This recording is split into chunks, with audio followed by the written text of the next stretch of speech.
Play that beautiful Johnny Beane theme song to Talking Guitars and 80s Metal Live.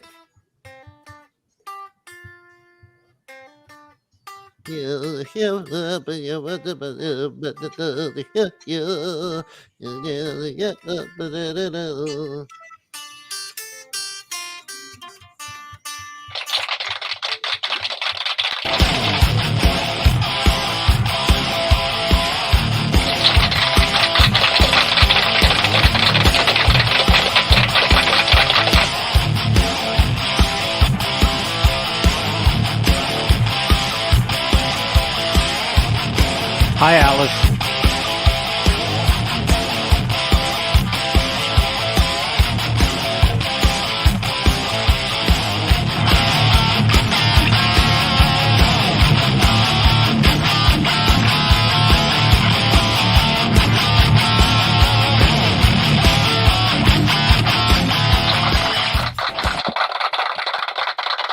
Oh, yeah! Talking Guitar and 80s Yes. Metal Live. That was Paulie. That was you playing that theme, right? Yeah, Yeah. that's the same. It's I like that's it. what we did here. You like it? You like what I I've like done with that. it? I like I've done Yeah. it. I've made it coffee Yeah. house. I've made it very coffee house.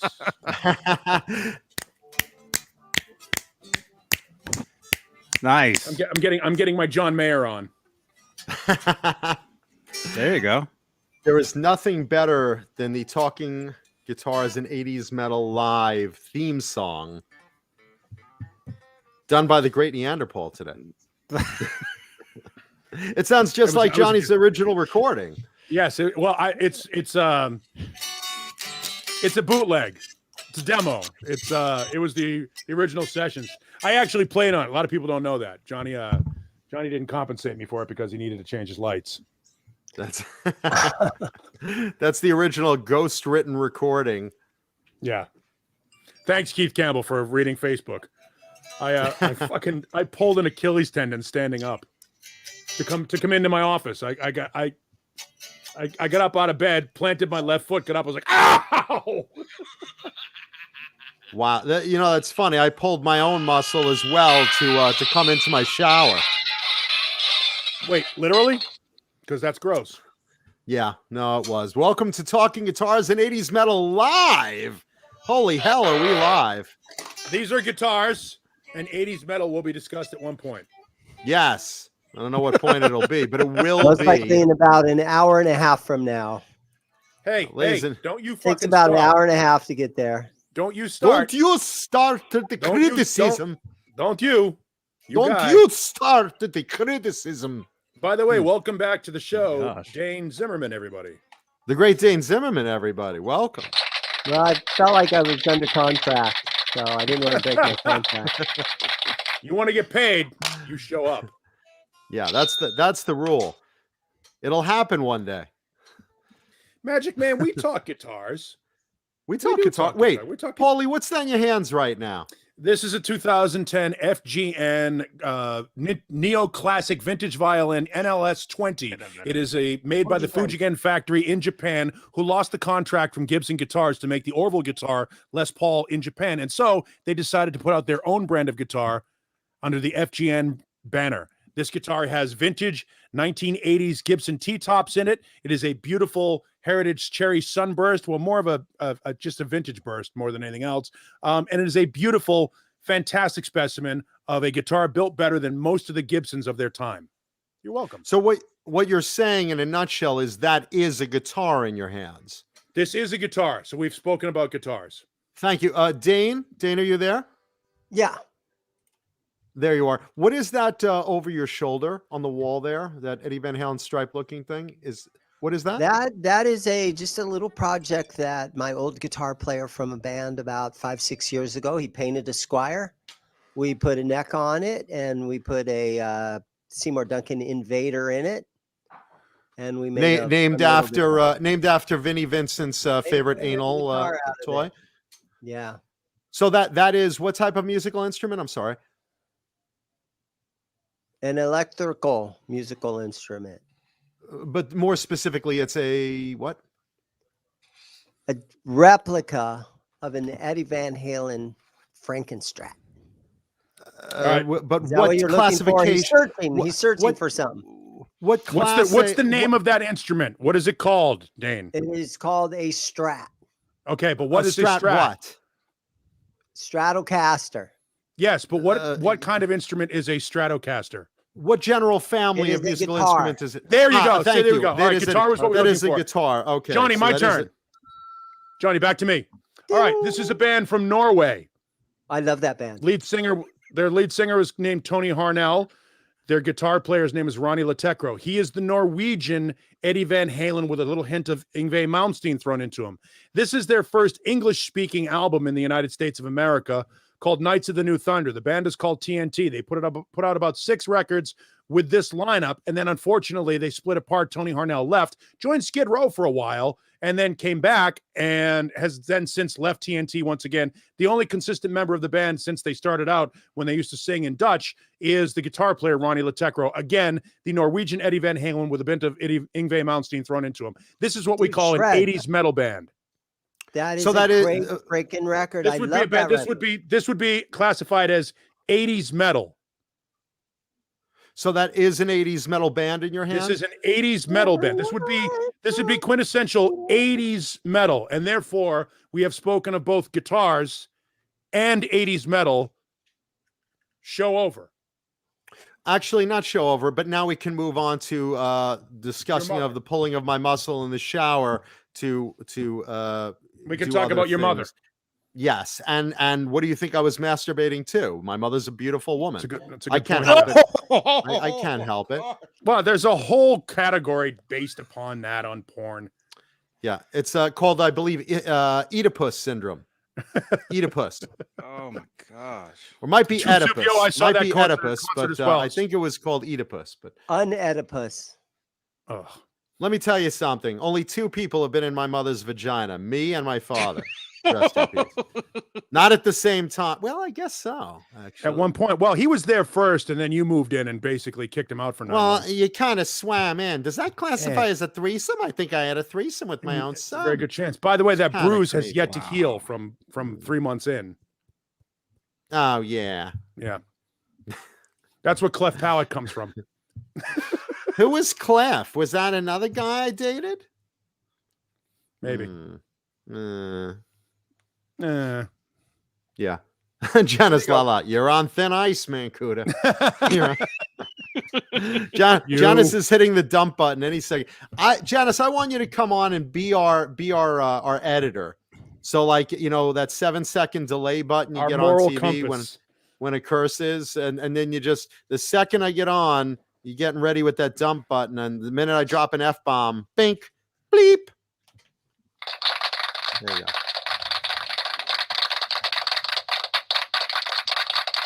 There we go. I fixed the title card, by the way. Talking, just talking.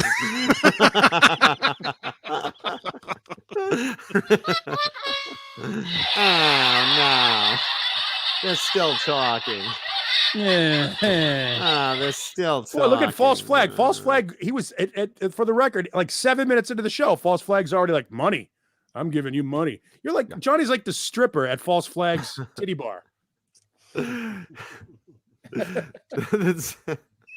The second he gets on the air, False Flag's like, oh, I've got too much money burning in my bank. Love those lights. Love those lights. Johnny, it's False Flag. I'm just want to give you some money and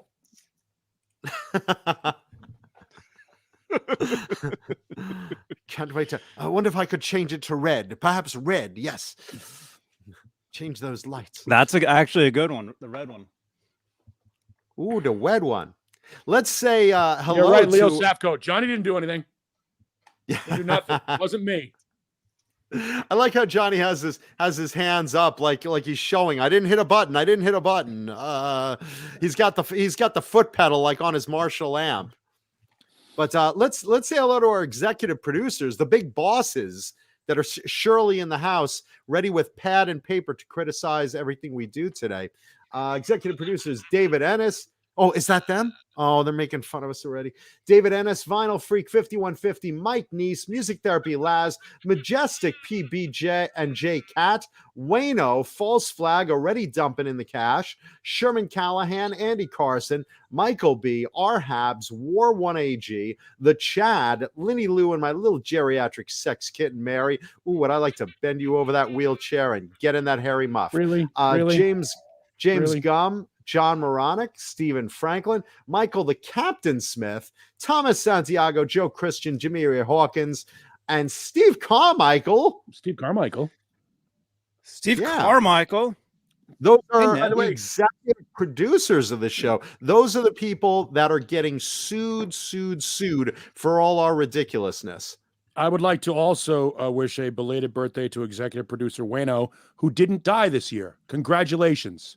Yeah, like You you didn't did something die. special, dude. I saw your birthday post. Yeah, I was like, He's Jesus, like, oh, man. it's my birthday. It's my birthday. Yeah, and what did you do that you're like, oh, I'm expecting He all didn't. this He stuff. didn't stop breathing, and his heart didn't fucking stop pumping. Those aren't exactly achievements.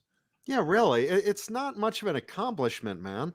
I don't know, seriously. I mean, I don't know what you're looking for. Congratulations. Well, he's looking for gifts. He's looking for Congratulations. Yeah. gifts. Come on. Clearly, now. sympathy is in the dictionary between shit and suicide. But now, if it was Really Betty is. White, we would be complimenting her. Your heart has not stopped yet. You are. Yeah, doing Betty great." White's earned it. She was almost 100, and I love the cover of this week's People magazine. Big story. Betty White turns 100. It's like, They ugh. just left it. You gotta just leave it. Yeah. Dewey defeats Truman. There was two of those actually. There was two different issues. There was Of two what? different covers of the People People magazine? magazine. One had Betty White and one had Valerie Bertinelli on it.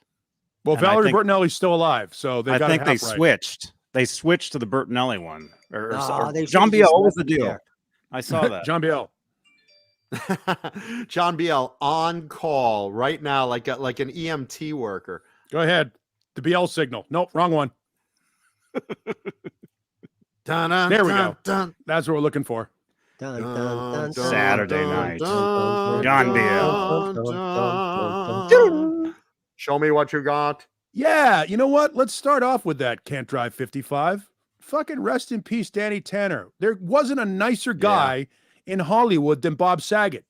I Yeah. speak from personal experience. I think, John, I bet you met him at one point. I never did actually. I never had the Super- pleasure. I've heard because I've been super in nice the comedy guy. world. I've heard so many people say that though, that he was super sweet, super humble, super friendly. I never had the pleasure myself though. Couldn't have been a nicer guy. In fact, he came into the studio once. I can see if I can find this because Hope this he came wiped from. it up. Yeah, he came into the studio once, and he Slipped on it. Whoop. super Whoa. nice guy, and he apologized for being sick. You know, he came in. He said, "Look, I don't feel very good, and I just want to apologize. And if I get anybody sick here, this was in 2014.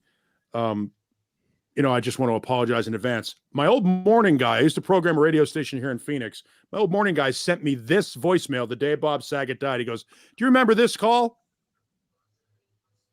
Man, fuck Bob Saget. I got a fucking runny nose today. Fucking jerk. Asshole. God damn it. I blame you. Meet me in my office, 10 a.m. Bring your playbook and some nose wipes or baby wipes or handy clean or something. Decongestant. God damn it. Wow. that was the day after Bob Saget came into the studio. So I'm like, man, fuck that guy. He couldn't have been a nicer guy. I met him 30 years ago at La Barbat in New York at a thing called a McGathy convention. And McGathy he's a promotions guy who now manages bands like Three Doors Down. He managed them. He managed a couple other bands. Shinedown. He's responsible for the success of Shinedown, a couple other bands. So we're at La Barbat and it's a showcase. The showcase is Creed. So this is in the 90s, mid 90s. Creed, Candlebox trying to resurrect their career. Good luck. Big Wreck, and Stained. Oh, and a band called Space Hog. And all these bands are playing at La Barbat in like a showcase, like, 5-6 bands. And in the bar are, all these radio programmers and radio personalities. A guy named Bob Ritchie, who would go on to become Kid Rock and sell 11 million copies of his first album on Atlantic Records. Never heard of him. David Wells from the Yankees, Rob Thomas from Matchbox 20, and a couple other guys, you know, like one of the guys from Orange 9mm, shit like that. Anyway, and Bob Saget is at the bar, and Bob Saget, like, we're all just shooting the shit like we do here. You know what I mean? We're just telling stupid stories out of school and about our parents and about shit. Bob Saget had all of us like doubled over, like, oh God, Bob, stop. You got to fucking stop talking. You've got to stop talking. And he was the exact opposite of Brian Regan. Brian Regan was a comedian, or is a comedian, who works clean for an hour and a half and you feel great about it. Bob Saget could work filthy. He's the filthiest comic you'll ever see. And yet you would invite him over to your house and introduce him to your mother and let him date your sister, because he was the nicest fucking guy. He couldn't have been a nicer guy. It really is sad to hear that he's gone. The world is less funny today than it was a couple days ago. And he was only 65, man. That sucks. They're saying it was a heart attack. They don't know why, either a heart attack or a stroke. He had two siblings that died at about 50 years old. Scleroderma, and yeah. Same thing, heart disease. I guess it ran in the family. Yeah. He was such a good dude. I mean, like, a really, really nice guy. And I don't think people realize, like, nobody has a bad story about Bob Saget. Nobody. And when and you're talking about Hollywood now, everybody has something bad to say about somebody. Nobody has anything bad to say about Bob Saget. He couldn't have been a more genuinely kind human being, and it sucks that he's gone. I only met him a couple times, but still I feel like, fuck, that sucks. Oh, it does. I mean, we lost. Think about who we lost in the past couple of days. We lost Betty White. We lost Bob Saget, and we lost what's his name? Sidney Poitier. Sidney Poitier. I mean, John Madden. At least, yeah, and John Madden. It's like, what is all the nice people like dropping dead? I mean, you and I are safe, Paulie, but I'm worried about Dane and Johnny. Yeah, no, nice people are dying. Bye, Dane. Dane, you better get that will filled out.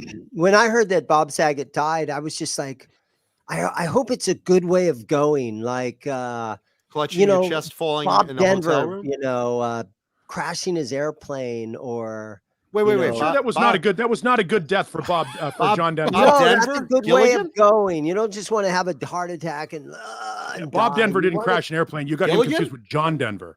John Denver crashed an airplane. Yeah, He was drunk Denver. flying. He said Bob Denver. Who's I'm like, Bob Denver? Gilligan died Oh, in a yeah. plane crash. No, John Denver died in a plane crash. He got shit faced and got behind the fucking the yoke of a plane. Bob Denver. Yeah, I was just hoping it was going to be a fun Just way to sit go right out. back and That's you'll all. hear Heart a attack ain't tale, no a tale fun, of a- man. A That fun way to plane go out. crash. Yeah, a fun way to go out. I don't know that crashing is fun. It looks Yeah, plane great, crash but is it's not not fun. fun. It's fun. It looks great from your vantage point, but I'm sure from this vantage point, not a whole lot of fun. Yeah. Yeah, no, I just the thought of Bob Denver Gilligan in a plane crash is going to echo through my head now. It's Well, hey, he wrecked a just boat, sit right? back and you'll hear a tale of a terrible plane crash, Yeah. and everyone on the island was licking Ginger's gash. Well, life on the farm is kind of laid back. This morning comes a cries, and I drink a fifth of Jack straight for the fridge, chase it with a 6-pack. Hell yeah, I'm a country boy. Awesome. The Denver brothers, ladies and gentlemen. Yeah, and Harrison Ford will not die in a plane crash. He's fucking Han Solo. He'll He's get up. Han Solo. That guy has steered the Falcon through fucking asteroid belts and out of the mouth of a giant slug. Mhm. He's dodged TIE fighters. He's not. That's not how Harrison Ford's Did gonna you go, see that thank plane God. crash just over the weekend where it landed on the railroad tracks? Yeah, and then the guy train goes, hit it. "Get out." The train comes barreling down and smashes How did- the plane. How do first of all, never get in a fucking Cessna. I've said this a million times. I'm gonna say this again Funny to because our this is the audience. first time I've ever heard it, so you're It's exaggerating. safer than a car. No bullshit. I've said this on the show a there's thousand never times. been a time you and I have had a conversation. You said, "No, by the way, Paul, Merry Christmas. Don't get in a Cessna." I've never heard well, that I've never phrase said from Merry anyone before. Christmas to you. That's the Well, that's a good start. point. Yeah, that's because we're both Jewish. No, but seriously, I have always said never, never, never, never, never, fucking never get in a goddamn Cessna plane. It's a little one engine. We're not in World War I. We have to chase the Red fucking Baron in your Sopwith Camel. Okay, you can get Nice on reference. a jet with 4 big fucking engines that are maintained, commercial airlines. You don't need to get in a 1 fucking engine, little do-it-yourself Cessna and go buzzing into fucking mountains and then land on train tracks and land in highways. Fucking California, every fucking year, there's like a couple of people always land on the fucking highway. I'm driving down, traffic jam. I see something coming down, and of course, it's a fucking Cessna on the fucking highway. You don't need to get in those. You don't. There's no reason. Oh, John, I love those little planes. John's just mad. John's just mad because when he gets on one of those There planes, it is. They ask him how much he she weighs. is. There's Mama Cuda in her little fucking Cessna. That's your captain. And look at her. She's got Mudley on top chasing that fucking woodpecker. That's the safety of a Cessna. Mama Cuda right there. By the way, chasing woodpeckers. I would also like to commend Cobra Kai Platoon for the crossover multiple cartoon universes there. Oh yeah, Multiple this is like universe Crisis on crossover. Infinite Earths. Yeah, that's something going on there. Yeah, Austin LaFont says Buddy Holly was in a Beechcraft, not a Cessna. And what about Randy Rhoads? Randy Rhoads was in one of those little fucking buzzer planes. He ain't lying. Yeah, crashed into the fucking bus. No well, one should be they, in those they fucking were on planes. they were on a lot of cocaine at that time. They were doing a lot of drugs. See, when the Randy Rhoads thing was that's natural selection. You act like a fucking idiot, you take a chance on dying. All right. The Buddy Holly thing, that was an accident. The Stevie Ray Vaughan thing, that was an accident. You know, those are accidents. But when you're in a plane and you're coked out of your fucking tits and you're like, hey man, watch this. I'm gonna buzz the bus. And then you fucking tip the bus and go in through a building. That's natural selection. You acted, hold my beer. Fuck you. You died. Stupid. Yeah, fucking like Evil Knievel. That's dumb. What they did, the Randy Rhoads death was The dumb. building he ran Dumb. into was a house where Rudy Sarzo was actually taking a nap at the time. That was dumb. It was just dumb. That was stupid. Hold my Accidents, beer, right? Hold my accidents Hold are my one beer. thing, but if you look, if you're playing Russian roulette and you blow your head off, fuck you. That's on you. If you get in one of those Cessnas, it's like playing Russian roulette. I never, ever want to get in one of those fucking things. I always see like The Bachelor and he takes his date. I've got a special date for you. And he takes the girl on a little Cessna and he's got the little, the headphones on. And he's like, isn't this beautiful flying over an active volcano? Look how beautiful that. Yes. You're a And dumb then the motherfucker. And then the volcano erupts and you're vaporized by hot magma. By the way, exactly. It's magma inside the volcano. It's lava when it comes out of the volcano. There's your earth science moment for the show. We've talked about guitars, 80s metal, and earth science tonight. What other YouTube channel is going to give you that? Send me your money. This is a very educational show. I'm really proud of my new boyfriend Neanderthal. And speaking of which, I'll make space for his hog. Oh, Yeah. really? Yeah. Oh, yeah.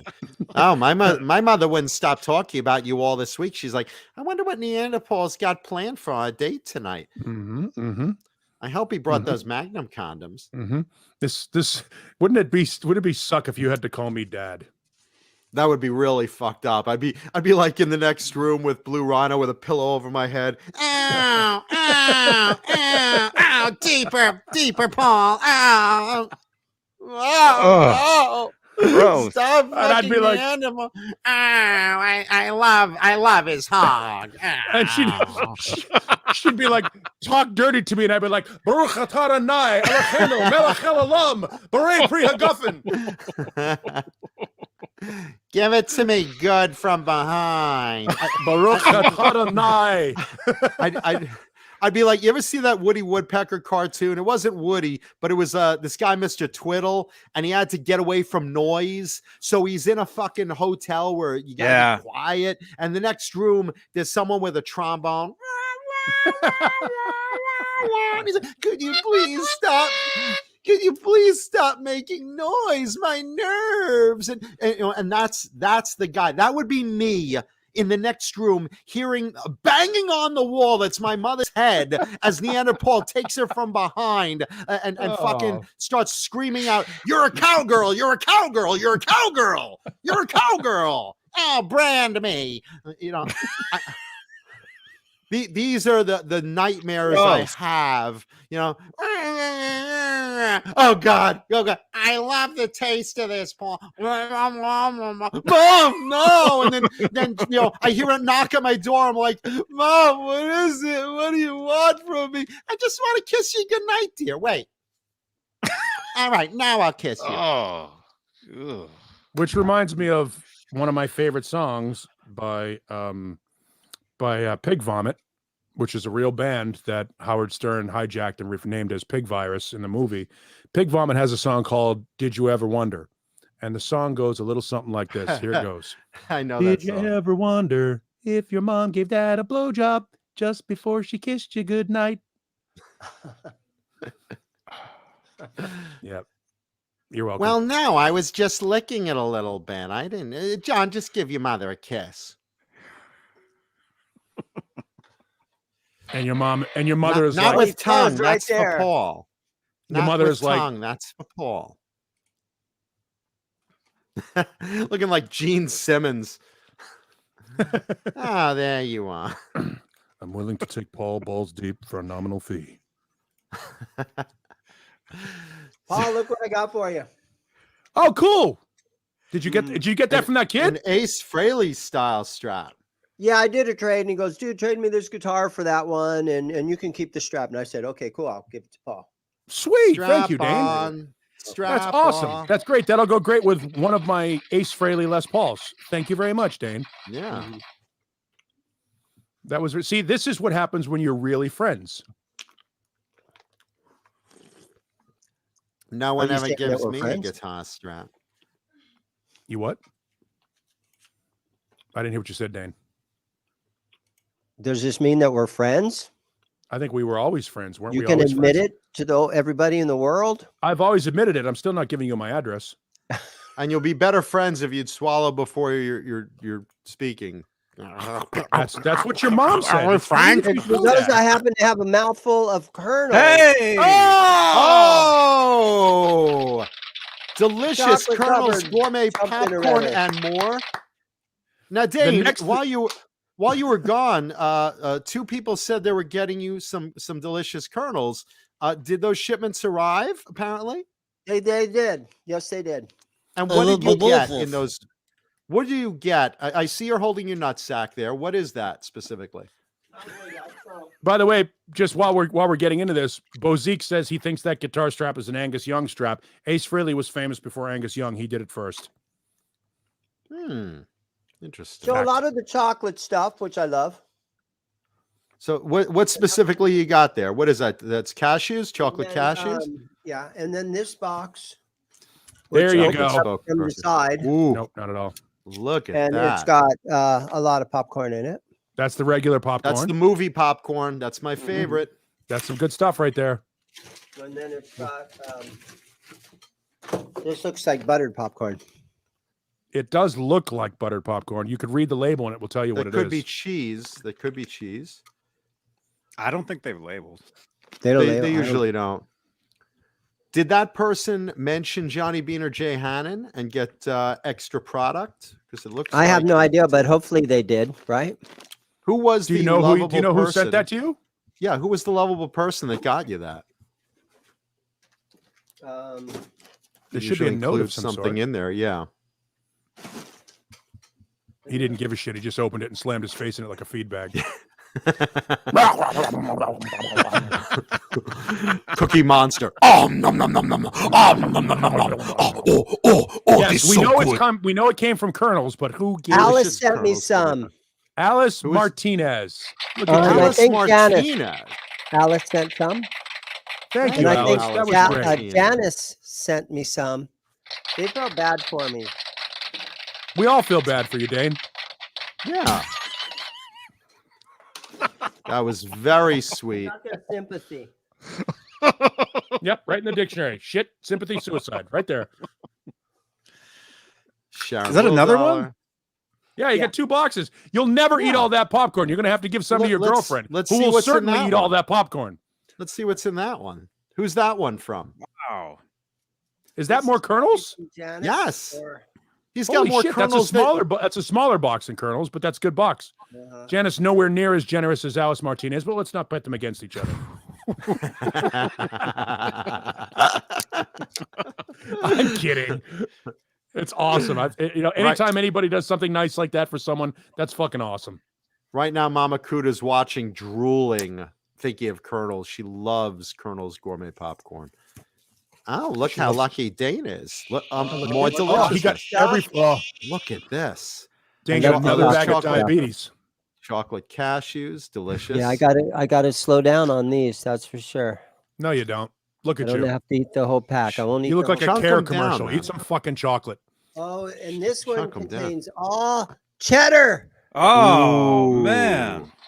Are you sure that's cheddar? That I is. like That's it. Mama You can Kuda's eat the butter. favorite. Wait a minute. Wait a second. Janice says it wasn't me. Oh. Oh, Never wait, mind, there's Janice. another order. Maybe that's from someone Thank else. you guys. I take back everything I Thank you, said about Janice. you. So Dane, read the note. Who's that one from? There is no note, and there's no like shipping label or anything that says. So what happened is someone got an order of kernels, repackaged the bags, and then basically regifted it to you. So congratulations. Clearly, it was a Christmas gift. Yeah, that's secondhand popcorn is what you got there.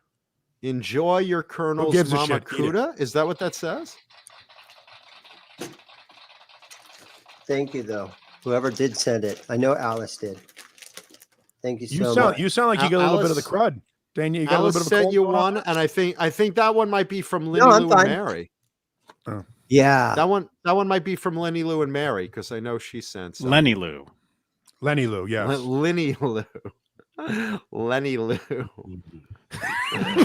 Is there something we want to know? We want to know.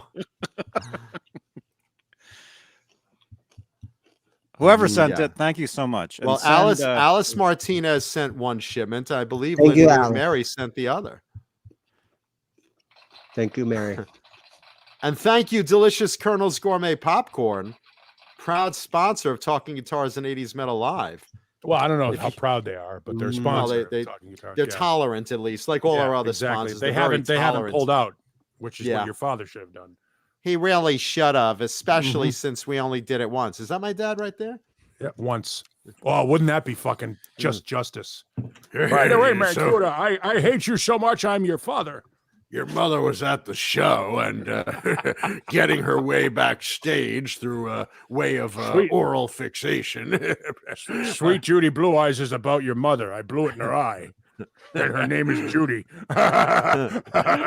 It was actually a typo. It was Duty Brown Eye, named after the way I took your mother. I said now scat. I don't know. Suddenly, David Crosby has sort of become an amalgamation of Statler and Waldorf there for whatever reason. Hey, Judy Blue! I took your mother's front, I took your mother's back, and we spun her around like a rotisserie chicken. You know what my favorite part about your mother is? The end. Yeah, I bet your mother doesn't have much to say, not with my schlong in her mouth. That's funny coming from a man with another man's fist up his ass.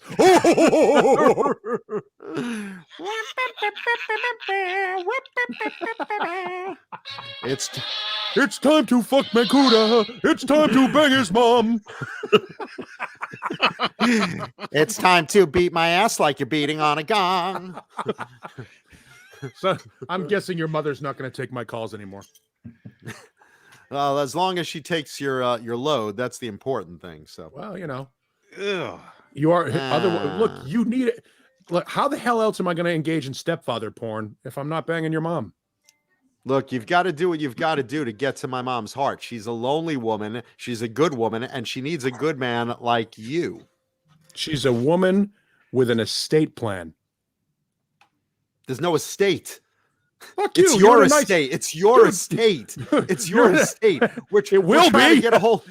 I wanted to get a hold of all your Family Guy dolls and your collection that I don't have in my CD collection. This is the only way. I said, Ma, you got to take one for the team. Well, I don't want to fucking end. This is how the royal family continues to exist. Yeah. Yeah, Kurt 5150. We did talk about guitars. You had to catch that at the beginning of the show. Rewind it if you missed it.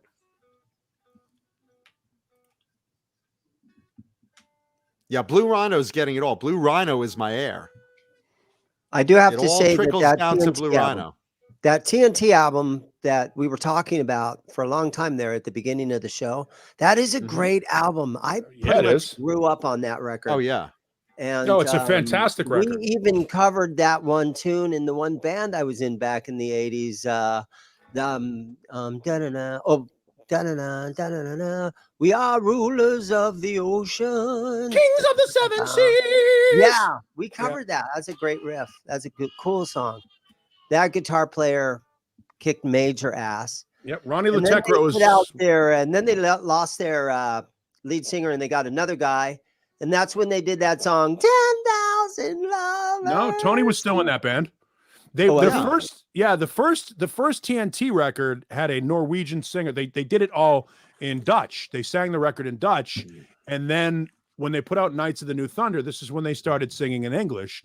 But Tony Harnell was the guy. Tony Harnell has been their singer since they started playing in English, and he was on the successful records, Knights of the New Thunder, Tell No Tales, and Intuition, all of which are right there on that rack. And then he split the band for a while, came back, and they released 4 or 5 more records. And then he split again. It's funny. TNT is like the Norwegian Dokken. They've got a phenomenal guitar player Tony Harnell is a way better singer than Don Dokken. But my point being, they were always a second tier band. They were never like really legendary, like huge. They were always a second tier band that those in the know really dug, but they have a very dysfunctional relationship between each other. They realize that together they make great music, but they fucking hate each other. But they were at least smart enough to stay together just to get the product out.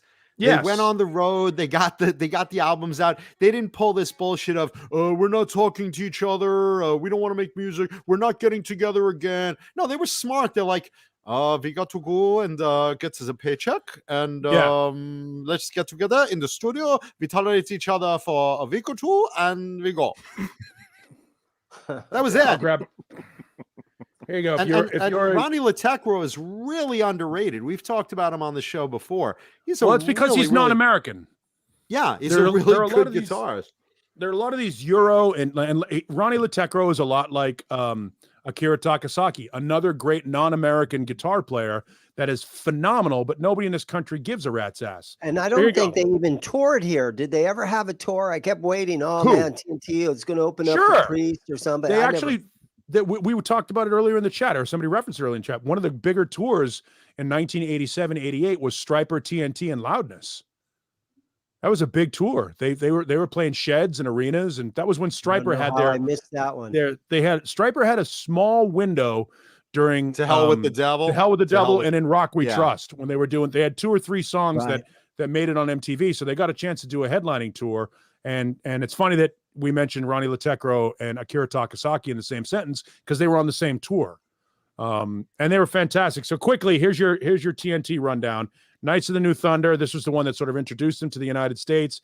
Great song on here called Deadly Metal. Fantastic power ballad on here called Without Your Love. This is a great record. Eddie. Eddie is good. Seven Seas. Break the Ice. Badass. And then Tell No Tales. This started to have this had a hit on it. You can see they've changed. This is their big record.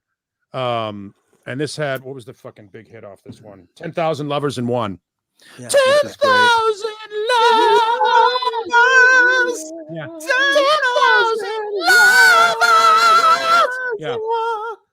Grab your nuts. In one. Not shut as up, good Johnny, as the you first fucking album, in talentless my hack. opinion. Not as good as the first album, in my opinion. Well, it You doesn't like the matter first if it's one better? good. It's sold more. I mean, that was the one that had the MTV hit. That was, you know.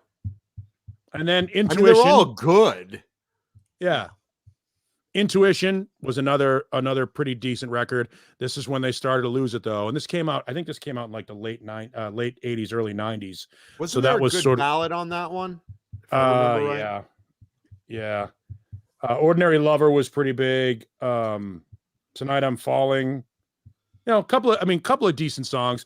Then when they sort of split apart, these are the under the radar records. The fuck is the name of this one? I can't even read it.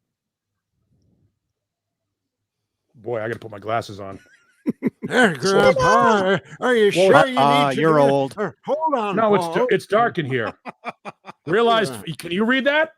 No, you yeah, can't. sure. I see a hot chick on the cover. Yeah, That's Realized it. Fantasies. That's Realized the one. Fantasies is this one, and then this one was called My Religion.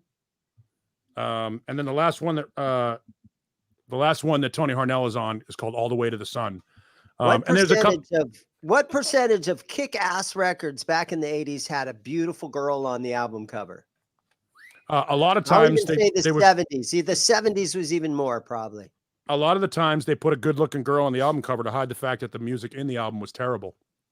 Not always. I mean, the first Danger had a hot girl on the cover. Warrant's Great White Cherry album. Pie had a hot girl Well, on the cover. The Slaughter album. Most band members are pretty weird looking. That's why. Ooh, Yeah. Mike Neese just brought up a good point. Okay.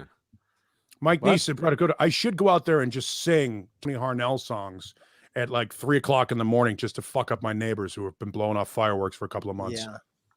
Just go I out there would- and just Saxon album had beautiful girls on there. do the opening to Madeleine. The Scorpions' Virgin Killer album cover. Yeah.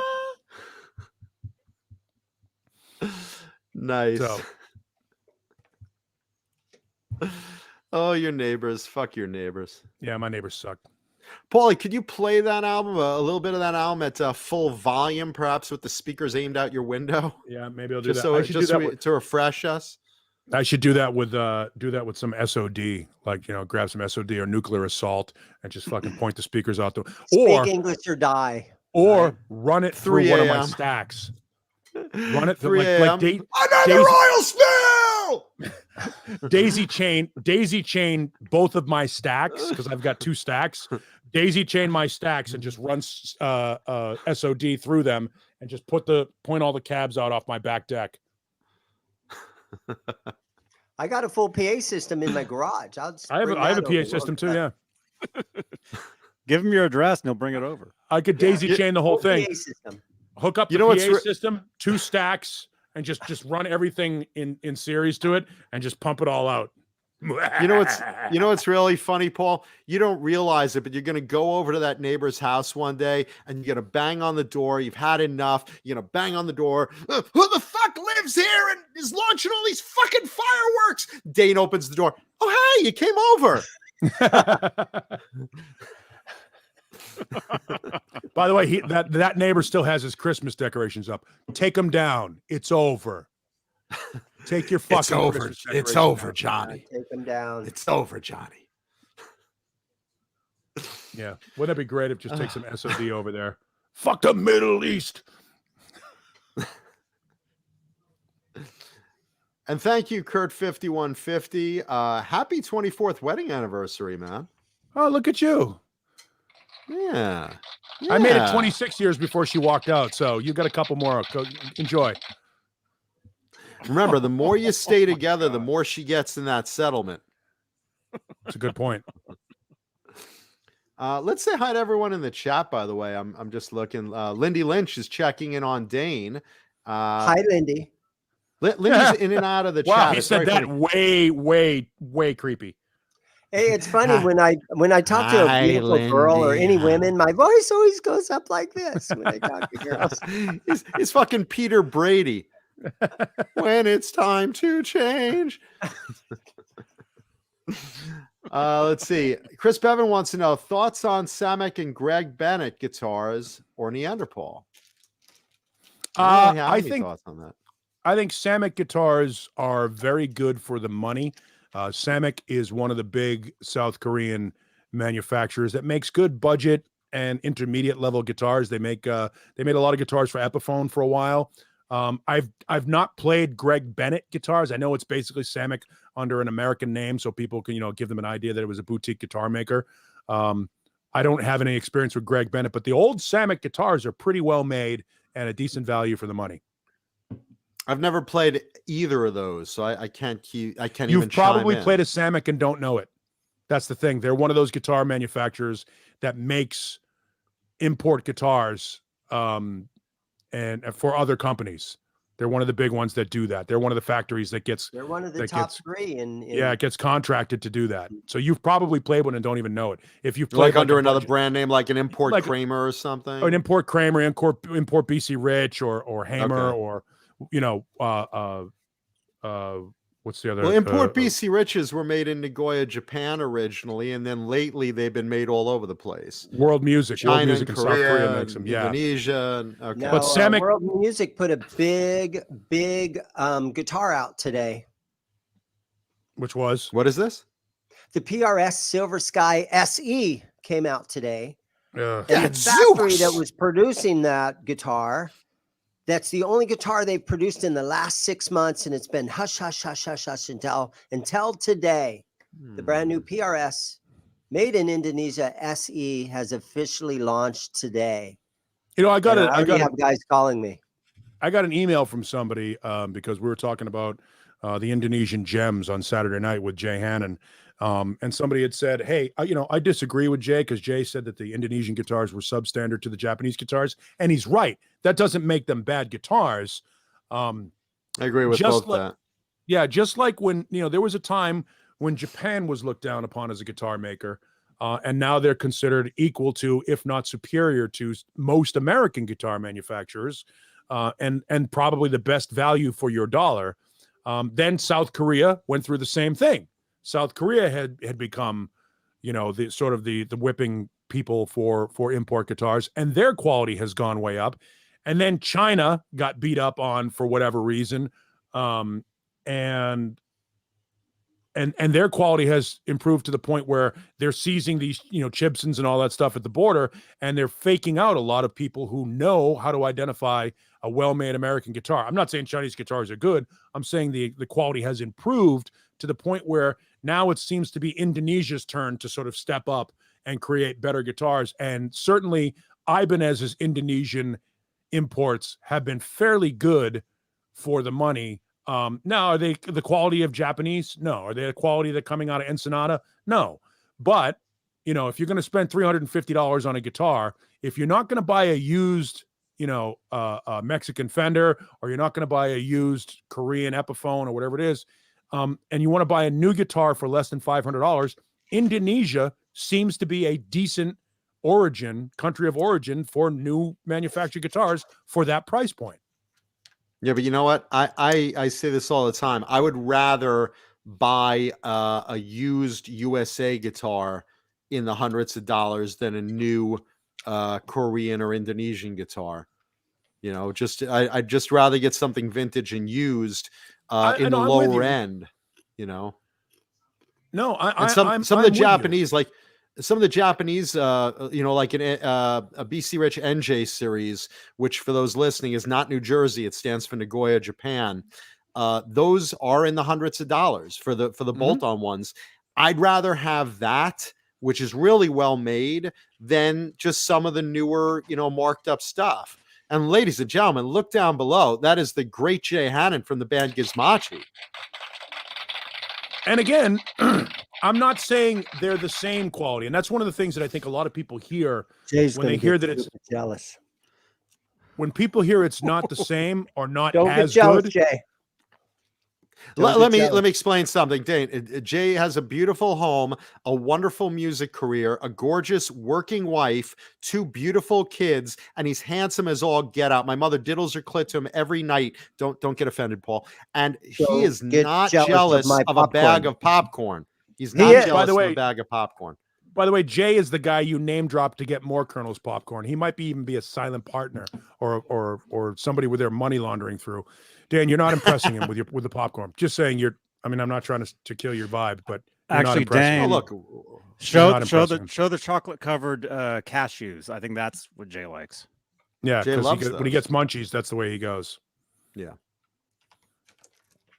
But point being, getting back to the point, if you're going to spend your money, I'm with John on that. I would rather buy a pre-owned, used, well-loved Japanese guitar secondhand than a new Indonesian guitar. But if you're spending money on a new guitar and you want a warranty and you're going to buy from a dealer, a new music store, and you could do worse than Indonesia. I would say the same thing that anybody has said about any other guitar. I have sort of a fucking Brezhnev thing going on here. I'm like a Vulcan. What the hell's going on with that? Romulan. You're Romulan. Yeah, a little more Romulan. But if you're looking for a new guitar, you can do worse than Indonesia. You have eyebrows. I don't even have any eyebrows. That's a good point. Well, now I know what to get you for your birthday. Yep, It's a little fuzzy up here. You should be like those girls that use those thick makeup pencils that make these giant Groucho Mark. Where does my mother come into this? Where does my mother come into this? Eyelashes. These The makeup. giant Groucho Mark magic markered eyebrows. Have you seen this lately? Yeah, you see that a lot in the quinceañera crowd. I don't know what the hell that is. These beautiful young girls, and they've put on these like inch thick fucking eyebrow pencils. I'm Yeah, I like, don't what get the it. fuck is going on there? Weird. Yeah, right. I don't know that any of us are in a position to be making appearance criticisms on anybody. Don't look at me. I look like the backside of a horse's ass, but in pink. Yeah. But just saying. I really blew it. Apparently, I posted an old picture that our old bass player posted on Facebook, and somebody told me, "Hey, man, you got a sort of a Jim Morrison thing going there." I did. And now I look like Jim Morrison does today. Yeah, what the hell? There it That is. is There sexy. it is. That is Like sexy. That looks like two caterpillars trying to mate on her forehead. Wow. No, they've done mated. It's like a landing strip. One of those Cessna planes is going to land on that girl's forehead. Interesting. Chris Bevan says, "Hey, wasn't Greg Bennett with Washburn?" Probably, but Samick made Washburn guitars. Yeah, look at that, Johnny. And those Oscar Schmidt guitars are Washburn. Yeah. Yeah, they changed, like Washburn and Samick changed their names to put like boutique guitar maker names on them for whatever reason.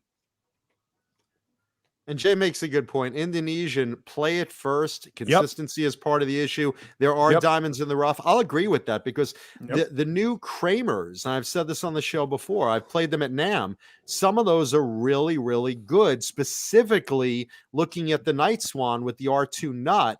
That neck is terrific, and they feel really good. The ones I've played, at least, I've played probably now about 5 of them, and they've been very good. Now, make no mistake, like a lot of Indonesian guitars, there are some dogs in there, but some of those bang for the buck have really been good. Now, as you know, as being a huge Les Paul fan, the Epiphone Les Pauls have been made in several different factories. Before Gibson opened up their Chinese factory, they would contract them and subcontract them out to different factories in South Korea. And you can identify the factory based on the factory code. You know, the serial number has a letter, and that'll tell you the factory code. The 4 you really want are Shine, which is spelled S-A-E-I-N, Peerless, Samick, and I forget what the fourth one is. The one that starts Unsung. with a U. Unsung. So Unsung. you have Unsung, Peerless, Shine, and Samick. And the factory codes are Shine is I, Unsung is U, Peerless is P, and Samick is S. And those guitars, those 4 factories make superior quality to the other South Korean Epiphone guitars. So when you pick one up and you play it, before you even look at the factory code, you can tell if it plays well. If you look at the back of the headstock and you see the factory code and the serial number, chances are it's going to be either U, I, S, or P. Those are the 4 that made the best quality, more consistent quality Epiphone Les Pauls. Jesus Rapes Me wants to know, are the Chapman guitars any good? Are you That's a talking Jane question. Paul? He has a bunch You're of them. talking Paul Chapman? Paul Chapman of UFO? Well, he played Old Bitches. So Old BC Rich Bitches are great. Yes. Charlie Chapman? Rob Chapman. Yeah, Dane owns about half a dozen of them. There's your Samick right there. And that's There the it one is. that has the really thin neck. Yeah, it's a 94 Samick, and that is the thinnest neck on any Les Paul I've ever held in my life. Show the front. It's got a shredder's neck on it. No, this ain't that one. Oh, it's not? Let me show you. Oh. It's a nice looking. Oh, no, that's guitar, the heavy one. That's the really heavy one. Mike Johnson. Harkens back to those great days of Norland Les Pauls. By the way, anybody that wants to text in photos of anything, there's the number. Or call in. Or call in if you want to call in the show tonight. Yeah. Who is this? Somebody just sent something in. Mike. Oh, he's got. Is that a dick pic again? Oh. No. No, show it. Show it. Let me know if it's him. Oh, it's a dick pic. There we go. 3 beautiful night swans. Got a black one. You got the classic Aztec graphic, and you got the Vivian Campbell dots. And it looks like you got a Jersey Star there too on the wall behind it. Yeah, and that I think behind that might be the Dave Sabo Kramer Beretta. I can't see, but it looks like the Snake Sabo. I believe it is. Yeah, that looks like the Dave Sabo Kramer Beretta, the Snake. A lot of stuff. Rob Chapman still does some stuff with Andertons on occasion. It's weird. His relationship with Lee Anderton is weird. They have sort of a George Lynch Don Dokken thing going. The chemistry is good, but for whatever reason they can't seem to work together for long periods of time.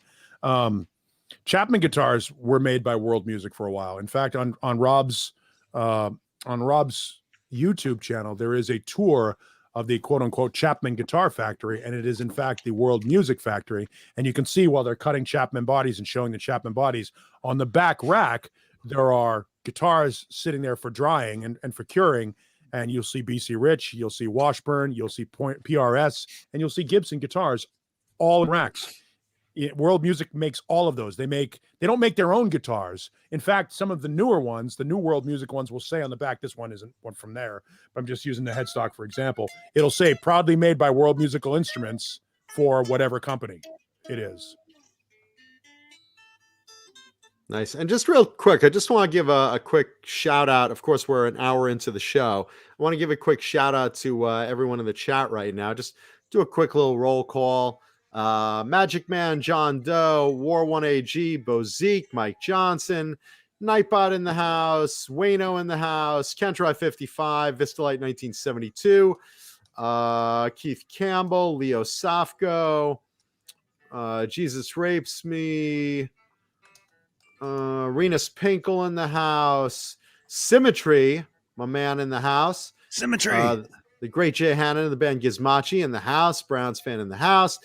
Let's see, Keith Campbell, the Chad, Kentry 55, Thomas Santiago, Craven Soda, James G, Janice la la la la la la, this light 1972, my girl Sandra Picorni, Picorni, Picorni, me love you long time, and feel better, Sandra. Let's see. Who else we got? My girl Erica in the house. My buddy Mike Murs in the house. My buddy Billy Atkin in the house. Alex Smith. Keith Campbell, Mike Johnson, Chris Bevan, Lenny Lou, and my little geriatric sex kid Mary. Alice Martinez. Lindy Lynch at work right now, but can't keep herself away from us. Thank you, Lindy. We love you too. Lindy, thank you so much. Lindy, not Lindsay. Lindy. What kind of job Lindy. does she have? Lindy, as in, oh, Lindy, gosh, Lindy. But no, so that's how you pronounce it properly. Edwin Crane in the house. Oh, John, that's terrible. Hellstorm in the house. Tupsupio. Christopher Live Sawa in the house. Drew SGS 60 in the house. Kai Matthews. Let's see. Everybody. Who else? Austin LaFond. I just want to give a shout out as I scroll through. Chris Bevan, Kurt 5150. Let's see. Who else? Sherman Callahan. Thank you for the super chat earlier. Sherman. Sherman. Appreciate But that. by the way, Sherman Callahan, I got your text. That's awesome, man. You guys have no idea what I'm talking about, but Sherman, The Right dick pic. on. We know. right on. No, he was basically just gave me like his background, Paulie like- Walnuts, like his Brian bio and Long, stuff. Black Salami, Long Black Salami, Magic Man, Browns fan, Majestic PB and J Cat, and everybody else in the chat. Welcome, belated welcome, but welcome. Leave a thumbs up if you have not yet, because the video is not going to get better. It's There going to you get go. better. You've got a guitar to show here in about an hour or so. It's going to be a badass freaking axe from back in It the is going to be day. a very. It is going to be. It's a beautiful girl. That's your clue today. Beautiful And- girl. Paulie, speaking of old school bands, Lindy. Speaking of Lindy Lynch,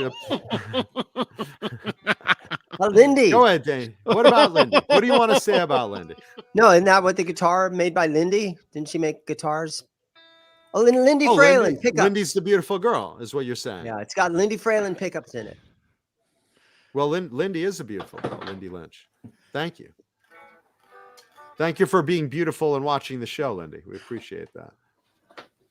Austin, And let's see. Austin. It's just my name. Yeah, baby. It's just my name. Just search Johnny Oh. Beane. Not his real name, but it's his name. It's the name I use. There you go. You might know him as Johnny's False got Flag. it all in there. What was your False what's Flag your is real my name, Johnny? middle name. Paulie, remember we've talked about this band before. How much do you love Saxon? I'm a huge Saxon fan. Again, beautiful girls on the album covers. No, Yeah, not always. yeah, nothing. But that Well, girl eating that sometimes. apple. Innocence and no excuse is the one that has the beautiful girl on the album cover. Yeah. I'll I think take. that's the only one. Okay. Well, Well, it's the only one here's I the ever thing. looked at. Here's the thing. They are out with another new album, February 4th, and this is a band that, again, like a They're lot of the old school bands, very, very prolific recently. right? Yeah, this is like their third album in 5 years. They're really, really cranking along, and their products are good. Mhm. And I just watched the video tonight. I actually watched it with Mama Kuda. I watched the new video from their new album coming out February 4th, Carpe Diem, via Silver Lining Music is who's publishing that one. And the second single out is called Remember the Fallen. And it's a song devoted to everyone who passed away so far from COVID. And they have an official music video out. Check it out. Very, very cool song. And what's interesting is I'm playing it next to Mama Kuda, and she's like, "Oh, I love the sound of an electric guitar." And I'm like, "So you like this song?" She's like, "Well, I love the music. Yeah, I really like the guitar playing." So Mama Kuda approves it. And I said, so you really like this song? Well, I don't like the singing. So she didn't like the singing, but Well, the Biff guitar isn't quite what he used to be, but he's still pretty good. I think he was terrific. I liked it. He's no Frank my- Sinatra. He's yeah. Remember the fallen from that pandemic Where are they now? disease. Where are Wait they till now? I yank that man broken by his heroes. ugly mustache, smack my balls on his forehead, Makuda. Biff is old. Biff is in his 70s, and they don't have much left in them. So it's smart that they go out and strike while the iron's hot, get a couple more records. Saxon is not a band that does well. Is he the most famous Well, does person well out named here Biff in the States. in the world? other than Biff Tannen and Yeah, I was about to and, say Biff Tannen. now Biff, don't con me. Oh, Don Dockin. Oh, hey there, Now, Biff. Don't con me. Oh, I'm gonna get back together with George Lynch. Oh, come on, Don Dockin. Hello, McDockin. Hello. It's a movie. His name is Peter, but Peter doesn't go over. Giggity. Peter Byford doesn't really go over very well. Pete. as- They could just call him Pete. So Saxon, I mean, they're they're a lot like Riot, a band that is a huge influence. A lot of people know who they are. They had a moment in the United States, and unfortunately made one of the worst decisions of all time by choosing to cover a Christopher Cross song as their breakthrough on MTV. They covered Ride Like the Wind, and it is, I mean, it's interesting, but it's awful and completely Better than Break unrepresentative. Like the Wind. They could have covered Break Like the Wind. Break Like the Wind was funny, at least. Yeah. And I guess Not the as a Christopher cover, Cross, though. I guess Christopher Cross was funny, but not in the same way. Saxon has fantastic songs. They've got a song called Dallas 1 p.m. about the assassination. Dallas 1 was p.m. it about Dallas 4? Was it Dallas 4 p.m.? No, Dallas 1 p.m. You're thinking of 4 a.m. p.m. From Heavy Bones. Maybe. Which was Frankie Banali and Gary Hoey. And Broken Heroes. That was Broken Saxon. Heroes, which is about Great all song. those that have come back from war. Saxon or not come back. Not come back. Yeah, Saxon is a fantastic band that just doesn't get credit in the United States. Never big in the United States. Big in very England. Underground. Huge Big in in England. I mean, big, Big in England. stadium band in England. Mhm. But a fantastic, yes, Gearboy, most of the Riot members are dead. All the important members, both important lead singers, and Mark Reale, who was basically the brains and musical creativity behind the band Riot, is also passed. And so Riot goes on as something else called Riot God, or Riot V or whatever. They've changed their name. They're tributing Riot, but it's not Riot. There's nobody from the original Riot in Riot anymore. Leo Safko, you're wrong. Saxon does not suck compared to Maiden and Priest. They're just not as good, but they don't Well, they're suck. different. They're a little They're just different. not. Saxon There's is no more hard triplets. rock. Saxon's Maiden way and more Priest hard are more rock than they metal, are yeah. metal. Yeah. I agree with that. Yeah. Saxon comes more from the AC/DC blues, and you still hear blues stuff in Saxon's music than you do, more blues in it than you do in Maiden or Priest. Rose Tattoo, right, guys? Rose Tattoo, great Yes. Australian Another band. good one. Australian band. Yep. And they're at the Whiskey A Go Go on what's the date? I have to be there. We're opening for them. This is another Yeah. pivot for Dane to talk about what his band is doing, which is good. Yeah. Self-plug. Rose Well, Tattoo. at least though. Johnny, at Come least on, man. spotlight him. If we're gonna give Dane a plug, at least spotlight the guy. That No, last that's- show. that's Wrong not guy. There you go. The last show we played at the Whiskey A Go Go. We got. Oh, that lucky was your because- last show? Like David Lee Roth, that was your last show? No, it was the last. Well, it was the first show of the year, but it was a great show. We had a better time slot, so instead of being like 8:15 or something, we were actually the 9 o'clock slot. And it was just a weird day because the opening band, they were called Very Cherry, and they were some young kids, and they opened up with Romeo's Delight. So how cool is that, right? First. Whoa. That's Romeo's cool. Delight. First song of the night. There they are playing Romeo's Delight. Also And known for as some Juliet's reason, vagina. I had dinner at the Rainbow, and the Faster Pussycat guys were in the two back booths all the way on the one end, and for some reason I just kept humming, "You got nothing to lose." So I had the Kiss song rolling for some reason. They must have loved And that then they're while like their meal third or was fourth interrupted. song. The Very Cherry, they're called Very Cherry, and they were just kids. They played, "Hey, we're gonna do an old Kiss song," and they were up there. "You got nothing to," and I'm like, "Man, this is weird." It By was the way- like being psychic. Going back to Leo Safko in the chat regarding I was only about Saxon. halfway through my story, but No, it's all right. So we had, but I'm answering I know a it's only a chat. 3-hour show. No, but I'm answering a chat question, Okay. which we Okay. should pay attention to Okay. the listeners. Sure. We can go back to your story. You were talking about an opening band. You weren't talking about you. You were But talking about I an just opening want band. you Iowa to plug music it. that they were Band. playing. How cool Dane, is just that? give your stroking. Dane, You're just give stroking your an plug. opening Playing band. it, Dan. all that stuff. Okay. You were Dane, just give stroking your an opening plug. band. Go Dane, ahead. Do just your give your plug. plug. Really What's your was, plug? man. Do your plug. When are you playing next, Dane? When is Yeah, your that's the most band? important part of the story. Get Yeah. to that part. Oh God, the pressure's on. Ah, I when are we don't playing? know What's the name date. of my I think band? it's,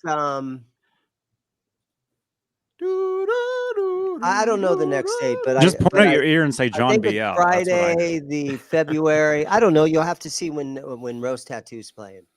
We're one of the openers.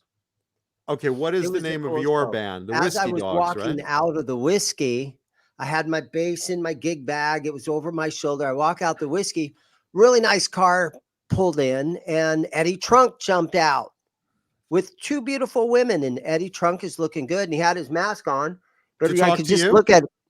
I looked right at him when he got out of his car, and I go, Eddie Trunk, and he's like, "Hey man, how you doing?" And boom, he gave me one of those little fist pumps. Restraining orders? Oh. And he walked right into the bar. But you know, back in the day, you would go to the whiskey in order to you know, get some notoriety and try to be seen by A&R people and stuff like that. And that hasn't happened in 30 some years, but it kind of made it feel a little more like, wow, shit's happening around here, man. There's Eddie Trunk going in there, and so it was just a great night all around. And So you know are you what's gonna super are you gonna hardcore plug about your the whole show? thing? Are you gonna plug your show or? What we're going to be there when Rose Tattoo is there. I don't have the date right in front of me, but But it's your in band is called what? The Whiskey Dogs? Whiskey Dogs. Yeah, Okay. horrible band name, but my singer came up with that like 20 years ago. And you All right, kept now- it. All right. Yeah, it was a super fun show, and you know we are so hardcore. Me and my drummer, I picked him up, and we're in the east side of Phoenix. You know, we're actually in Mesa and Chandler, which is way on the east side of Phoenix. We drove all the way 350 some miles to the whiskey. We went straight to the venue. We played the show. After the show, we drank a couple of beers, and we jumped back in the car, and we drove all the way back to town. We had over 700-mile round trip, and I got home at 5:30 in the morning. Tell me how cool that is. Wow. That is freaking hardcore, isn't it? Sure. That's nice. It's tons of fun. And I got hugged. A really pretty girl hugged me after the gig. That was Eddie Trunk. You were very drunk. Eddie has slimmed down. He's nice, slim. He still has Guy his now. breasts, though. He still has his breasts. Yeah, Hey, Yostinator, welcome. it was lots of fun. That's awesome, man. Mhm. Is it really, Johnny? It was really Yeah. fun, man. You drive Right, to the Glenn whiskey, Danzig? play a show. So now I'll answer Leo Safko again in the chat. Okay. You're simply incorrect with your assertion regarding Saxon. The band was very popular in other countries. They had never achieved worldwide fame of Iron Maiden or Judas Priest, but nobody ever said they did. What I'm saying is they were a very good band, and they have achieved lots of success. Lots of success. And the world is bigger than Successed. the United. Yeah, success. The world is bigger than the United States, Leo Safko, and Saxon is a stadium act in Europe. They're a big band in Europe. They had top 5 records in England. They are a very, very successful band.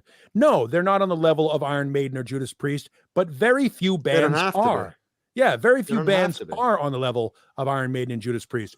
But Saxon sold a lot of records in other countries. They're big in Europe. They're big in Japan. They're big, outside of the United States. They had a shot here in the United States, and it didn't happen. But that doesn't negate their quality of music, and it doesn't negate the success they had in their career. You're simply wrong. Saxon or UFO? I think Saxon's better than UFO. Oh, I never took to UFO. Nothing. I don't against get them. it. I never took. Oh, I never took. I there's to like it. magic neither. in that man's voice. Nope. I think the There's music. magic in that man's. Phil Moog. I think Bog. I think Pete Way did better work in Wasted and Fastway than he ever did in UFO. Fastway for sure. I'm not wrong, Leo Safko. You're trying to Just a you're difference trying of to opinion. focus on I mean, the there's no wrong he's trying to answer. focus on the United States as being the only measure for success. But I here's was the there. thing. Here's the thing. You have to realize the United States music taste is really, really fickle. Really fickle. You know, in Japan and Europe, Saxon can still fill arenas. Yes. I mean, that's the thing. You take them to the United States. I mean, okay, yeah, The Weeknd can fill an arena in the United States. I don't want to listen to The Weeknd. I don't. I just don't. That's not my genre. Okay, but I would absolutely love to see Saxon in a full arena show. They're great live too. Bad bands don't get to release 22 albums. Somebody keeps signing them. They must be doing something right for them to be able to have a career, a 50-year career, and still release 22 albums. They must be doing something right. Now, are they as good as Iron Maiden? No. Nobody is as good as Iron Maiden. Even Judas Priest isn't as good as Iron Maiden worldwide. They're just not. Iron Maiden is arguably the second biggest metal band in the past 50 years behind Metallica. I think you could interchange Judas Priest and Maiden as far They're as not as good. big. Popularity wise, I'm going to absolutely agree with you. But Iron that's my Maiden point. is more popular, but I'm just saying, personal opinion, I can interchange Judas Priest and Iron Maiden popular, as far as my tastes. You want to talk about Leo Sapko? You want to talk about a guy who doesn't have success? Blaze Bayley doesn't have success. You're trying to compare Blaze Bayley with Iron Maiden to Saxon? Not at all. Not even in the same. If Blaze Bayley were still in Iron Maiden, Saxon would have absolutely eclipsed them. Iron Maiden is a unique animal. It's its own thing, and you're equating popularity with quality, and those are not the same thing. They're I'm just kind of not. with John on that, where I would rather listen to Judas Priest than Iron Maiden. I would interchange them, is what I'm saying. I could see I think either they're of them. both great, but Yeah. Iron Maiden is the bigger band. Iron Maiden's technically the bigger band. I agree with Yes. you, Paulie. I am Yeah. Lyle. I'm just saying, myself to Dane's point, I'm just saying that like I could listen to both equally and like them as equally. That's, British Invasion. That's my whole Yeah. thing with that. Yes, Leo Safko. Maiden is behind Metallica. Metallica are the greatest heavy metal band in the history of heavy metal. Fact. They're certainly the most popular, without Fact. question. Yeah. I'm not saying that they've made the greatest music, but they are the ones. Metallica did for heavy metal what the Beatles did for rock and roll. They are the biggest metal band on the fucking planet. Iron Maiden has to open for Metallica at festivals now. Wasn't always that way. There was a time when Iron Maiden was at the top of the festival in 1983, 85. But since 1990, Metallica has been the largest, most dominant, best drawing heavy metal band on the fucking planet. That is a fact. Irrefutable. I would say the Kiss is also right up there, actually, Neanderthal. I'm just saying. Gene, what do you think? I believe that Iron Maiden has opened for Kiss on several occasions. That's what I thought. And we could have our own jet if we wanted to. I mean, all we have to do is cash in one of our 30 houses. But Metallica, and you, whether we like them or not, the numbers don't lie. Metallica dominate the planet when it comes to metal bands. Dominate the planet. Iron Maiden can't fill hockey arenas in the United States. They're big in South America, so is Metallica. They're big in Asia, so is Metallica. Metallica plays Giant Stadium in the United States. Iron Maiden can't. They're big in those other countries, but Metallica's bigger. Yes, mentioned Metallica's the hockey. biggest band on the planet. Paul, Yeah. you mentioned hockey, but Kiss has miniature golf, and that's our own thing. We have miniature golf. Yes. By the way, Austin LaFon brings up a very good point. Iron Maiden is bigger worldwide than Judas Priest, but Judas Priest is bigger in the United States than Iron Maiden. Just so you know, we were thinking of opening a commercial airlines, like a Kiss-themed plane. Gene's tongue would be like at the front of the nose of the plane. I'm just saying love we were people that thinking say about doing that. I love people that say Metallica lost me at the Black Album. No, it's only the Sgt. Pepper of heavy metal. Of course they lost you. That's when they got the rest of the world. The rest See, of the world. They lost me, admittedly, after the Black Album. I love the Black Album and everything before it. After that is when they lost me a lot, I have to admit.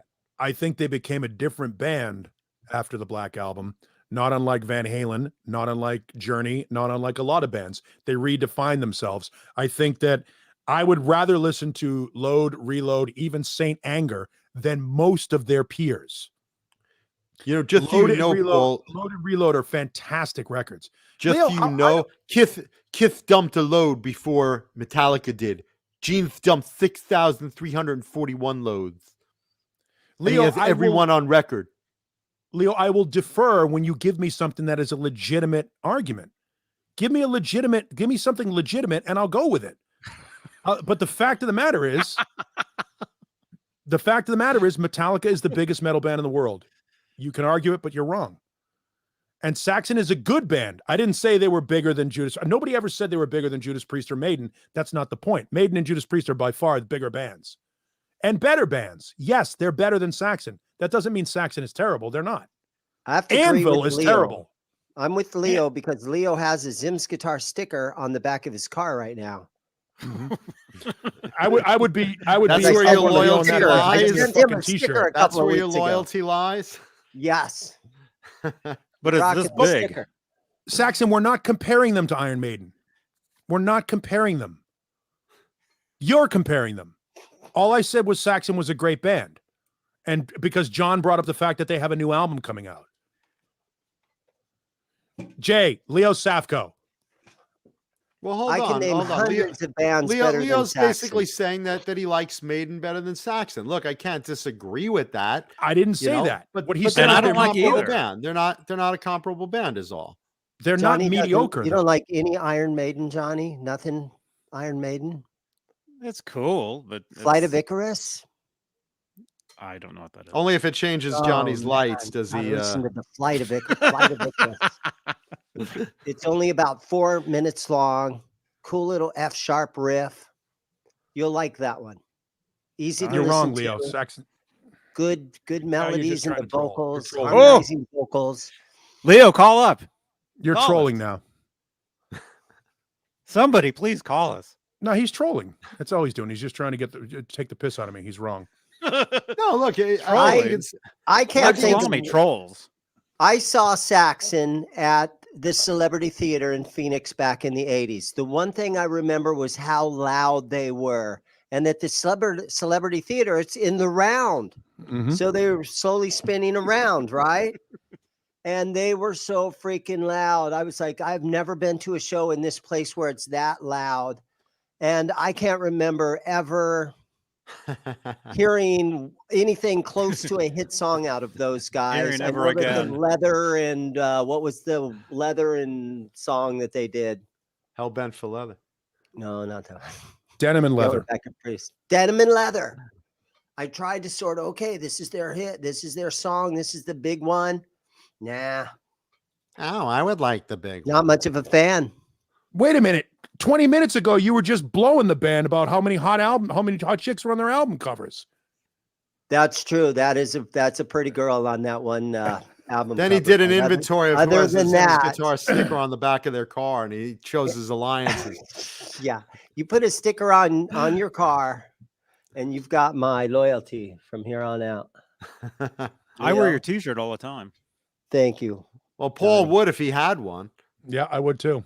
I think what we need to decide is what is the best song that Iron Maiden does that we can get Johnny to listen to so he slowly becomes an Iron Maiden fan. What would you guys think is that song? I'm thinking Flight of Icarus. You got to love that one. It's easy to listen to. It's dun, dun, dun, dun, dun, dun, dun, dun, dun, dun. It's not real fast and chaotic or anything. It's a nice little jump, dun, dun, dun, dun, dun, dun, you know. I mean, how does it go, Dane? What? Toilet seat. Okay, that's all right. Piss on it. I would give Johnny either. Dun, I would give dun. Johnny either 2 Minutes to Midnight or Aces High. I love the Power Slave album. That's my favorite. I mean, I love them all. I know but that one. Wasted Years, I know. I was playing that one when I first picked up the guitar. That was one of the first Oh, riffs that I because you can learned. go. There Yeah. you go. So Yeah, if you so I know learned it, that you one. must have liked it. A good I know that one. exercise. It's a good. Somewhere in guitar Time is exercise. great. Somewhere in Yeah, Time is Iron great. Maiden had a pretty sick run from Number of the Beast through Somewhere in Time. That was a Can you- great. can you we play talk it? about 4 album runs. You play it? Yeah.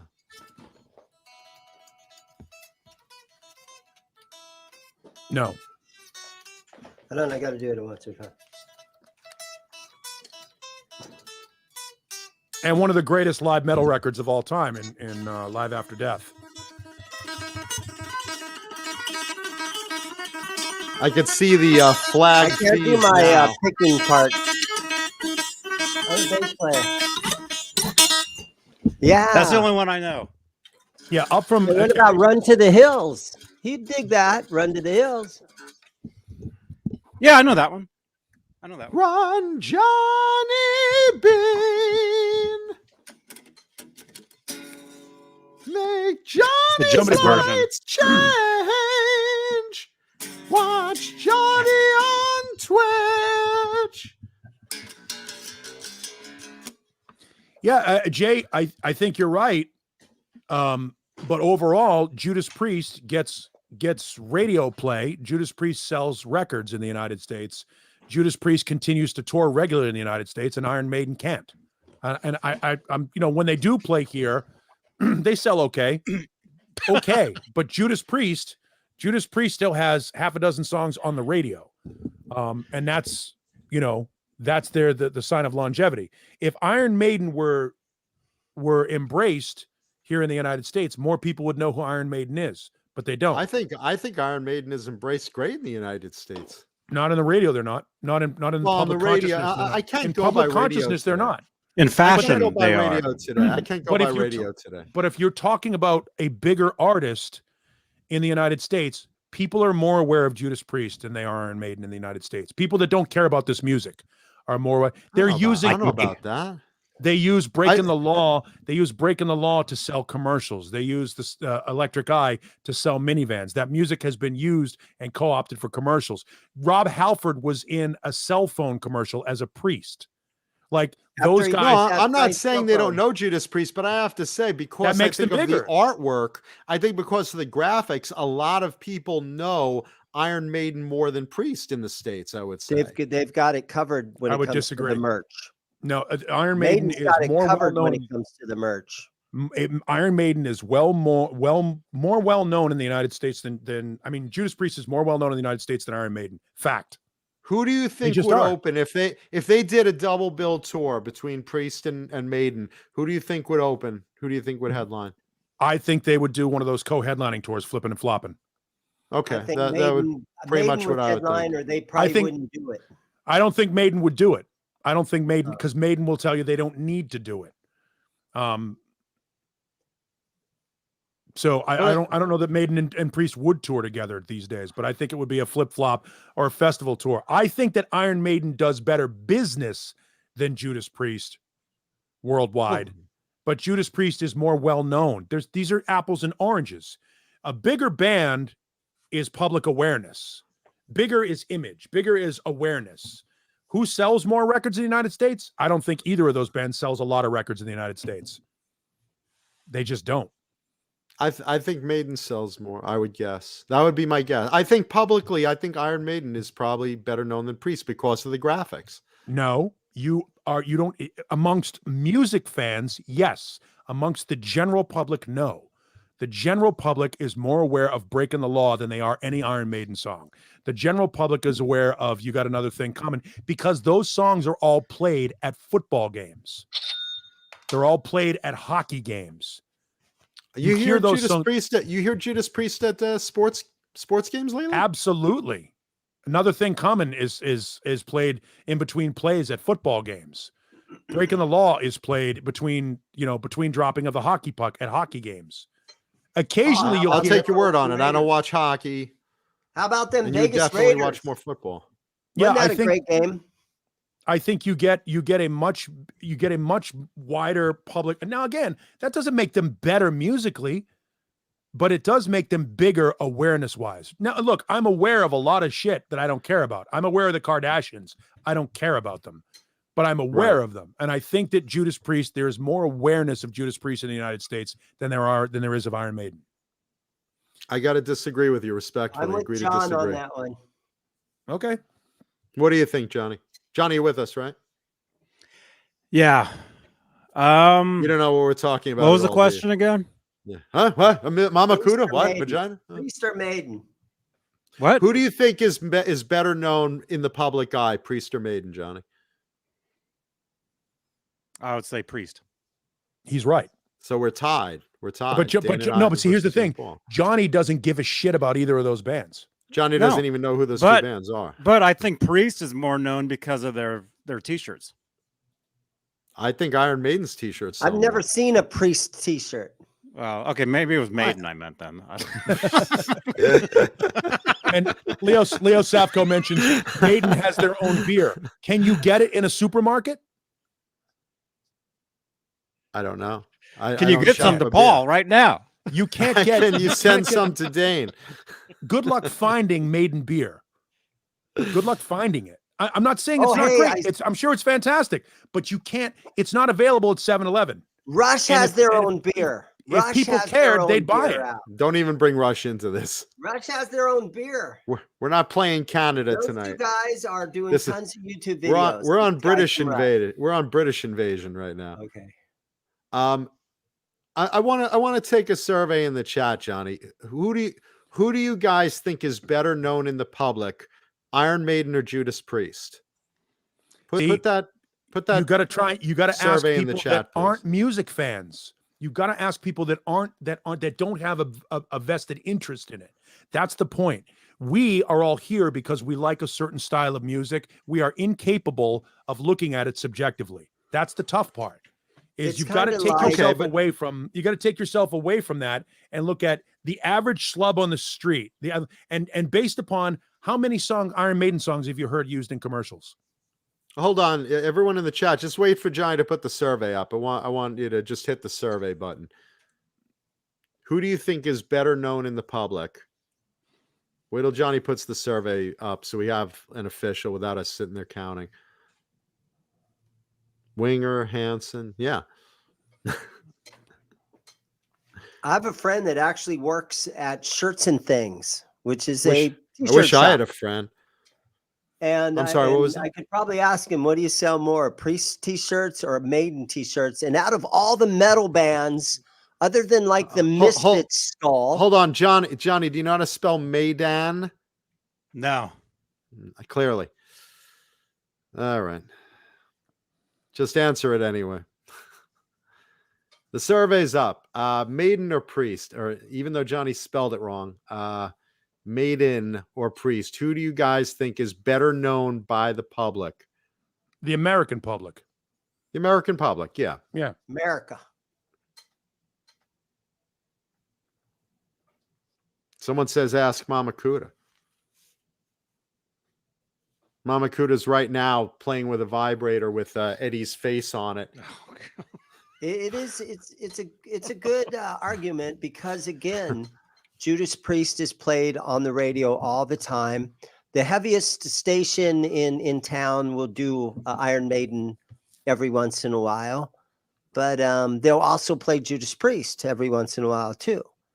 But the Iron Maiden Eddie T-shirts are like iconic. The only T-shirt, See, I agree with that. big not. brand They're not. T-shirt They're that comes out iconic. is like the Misfits logo. They're and- iconic to us. I think non-rockers know Iron Maiden better. I do. I think the merch has a lot to do with it because they've done such a good job of spreading that logo and that character around. And I'm not saying that, the Sentinel and Dude, what's, Electric Eye and you got another thing coming and Breaking the Law are all played in NFL stadiums every Sunday. There's a reason. Those songs are embraced by the public. They're universally recognized. Nobody does more research than the National Football League. Nobody. They know their product. They know what they're doing. It's about awareness. I'm not saying they're better. I'm not saying they're bigger. I'm not saying they I sold get what more you're records. saying. I get what you're saying. Yeah, and that's the thing. And yes, James Stewart is absolutely right. Judas Priest is one of the most famous heavy metal bands amongst those people who don't know shit about heavy metal, and Iron Maiden is not. I disagree. I think when did Breaking the Law has become universally recognized as stupid Hesher, a chant that Hesher because of Beavis and Butthead. That's how Everybody I goes, know that song. breaking the Beavis law, and breaking the Butthead. law. No, look, Janice, we I'm play not Judas saying- Priest. We don't play Iron Maiden, and that's because Judas Priest is a bigger band than Iron Maiden amongst our audience, amongst we're the people getting a that want to phone hear call. classic rock. Is Get this a a phone phone call. call? Oh, we got Well, a it says phone see the who this video is. call. So. Iron Maiden is not a classic rock band, and classic rock has stood the test of time. Call back. I think they both are. I mean, look, I think personally, I think that Priest has more radio friendly music. Yeah, You know, the length of the songs and and stuff thus, like that. and thus better known. But here's the thing. I think the public doesn't listen to that music if they're not into it. But I do think they see the merch. I think Hey, they man. know the name and Not the same. Johnny, What's up? I've got some statistics here Who is this? this? that I've googled up. It's Trev. It's my tweet. Symmetry. I'm gonna Symmetry. take my number. Symmetry. Yeah, Symmetry. Trev strength. Trevstrom. You got numbers? I got numbers. Total album sales, Iron Maiden, 100 million albums. Yes, Judas Priest, total album sales, 50 million albums. album sales do not equate with awareness; they equate That's with on the Google. popularity worldwide. Keep going. What else you got? How about David Crosby? I haven't Googled him. I think we need to consider, are we talking North America or are we talking worldwide? Well, we were talking about worldwide originally. We're It's gonna be a talking different Midwest. story if you go to India or Japan or Europe, right? In the United States, Judas Priest is more well known than Iron Maiden. You can hear him, right? We can hear him. Yeah. No, Symmetry. You can hear them? Oh yeah, I've got it on low, but I can hear. It's just Yeah, delayed. there's a Hellface. The numbers Now, don't I've lie loved when them you. both equally since a very young age, 12, 13. That would have been early 80s for me. And they're like my kids. I could never pick a favorite. I like them both equally too. I mean, personally, but we are music guys. All of us here are music guys. I mean, Paul's basically pointing out, non-music people like Mama Kuda, or you know what? I'm going to go upstairs and ask her. I'm going to go and ask Mama Kuda who she knows between Judas Priest and Iron Maiden. Take Oh, us and I with you agree up with there. Paul on that point. No, I'm not going to That's take the it. point. That's the only Take point us- I'm trying to take us make. with ya. Worldwide, Iron Maiden outsells almost everybody. South America, my God, Iron Maiden can play to 200,000 people in South America. Worldwide, obviously, Iron Maiden is the bigger band. In the United Mexico States, people know Judas Priest. People that aren't fans of this music are more aware of Judas Priest than Iron Maiden. I'm going to ask my mom. I'm going to ask Mama Kuda. Hold on. I'll be right back. Iron Maiden is by far the bigger band worldwide. That's because I overall, would say that's correct. yeah, it's absolutely correct. There's no doubt about that. Both of them are fantastic bands. But when you talk about who is well known in the United States of America, and by the way, going back to Leo Safko, Saxon isn't even in that discussion. Saxon is barely known amongst people who know this music. That doesn't make them bad. It just means that they've never been on that same level. Somebody asked the question earlier, if Maiden, Priest, and Def Leppard are the top tier of UK metal bands and hard rock bands, who's the next level of that? Shit. From England? From England, I have no idea. We're taking calls and making calls. Who's Dane calling? This will be interesting. Sherry, hi, honey. Hey, I have a question for you. In America, who's a bigger I band just wanted to Who's wait. more between well-known Iron band? Maiden and Judas Priest? Who do you think is a bigger band in America? Not bigger, more well-known. More well-known, Priest or Iron Maiden? Or Judas Priest? I think Iron Maiden. Okay, thank you, honey. I'm not sure. Am I right or am I wrong? You think Iron Maiden's bigger in America than Judas Priest? I think so, yeah. Okay, I don't know. They're both good bands, really good they ones. really are, huh? Nobody you, said. honey. Bye. See, she's equating it with who's better. Yeah, She's equating with who's better. She's also somebody that goes and sees these bands. right. You And gotta blows find them. some. And You gotta find goes in somebody that back, doesn't- Yeah, You got to find backstage. somebody that doesn't know this music. You got to find somebody that doesn't care about this music. Like How about Mama my Cuda. daughter? How about a 28? My daughter who's 28. How about that? I just asked Mama Cuda. Mama Cuda says she's heard of both of them, but she's heard Iron Maiden more. That's the But one that's that because sticks out in her head she's more. your mother and you play them more. No, I play both, but I don't play them in front of her.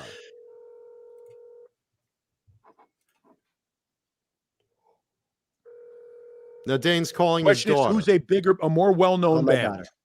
Who's a more well-known band? To non-metal people.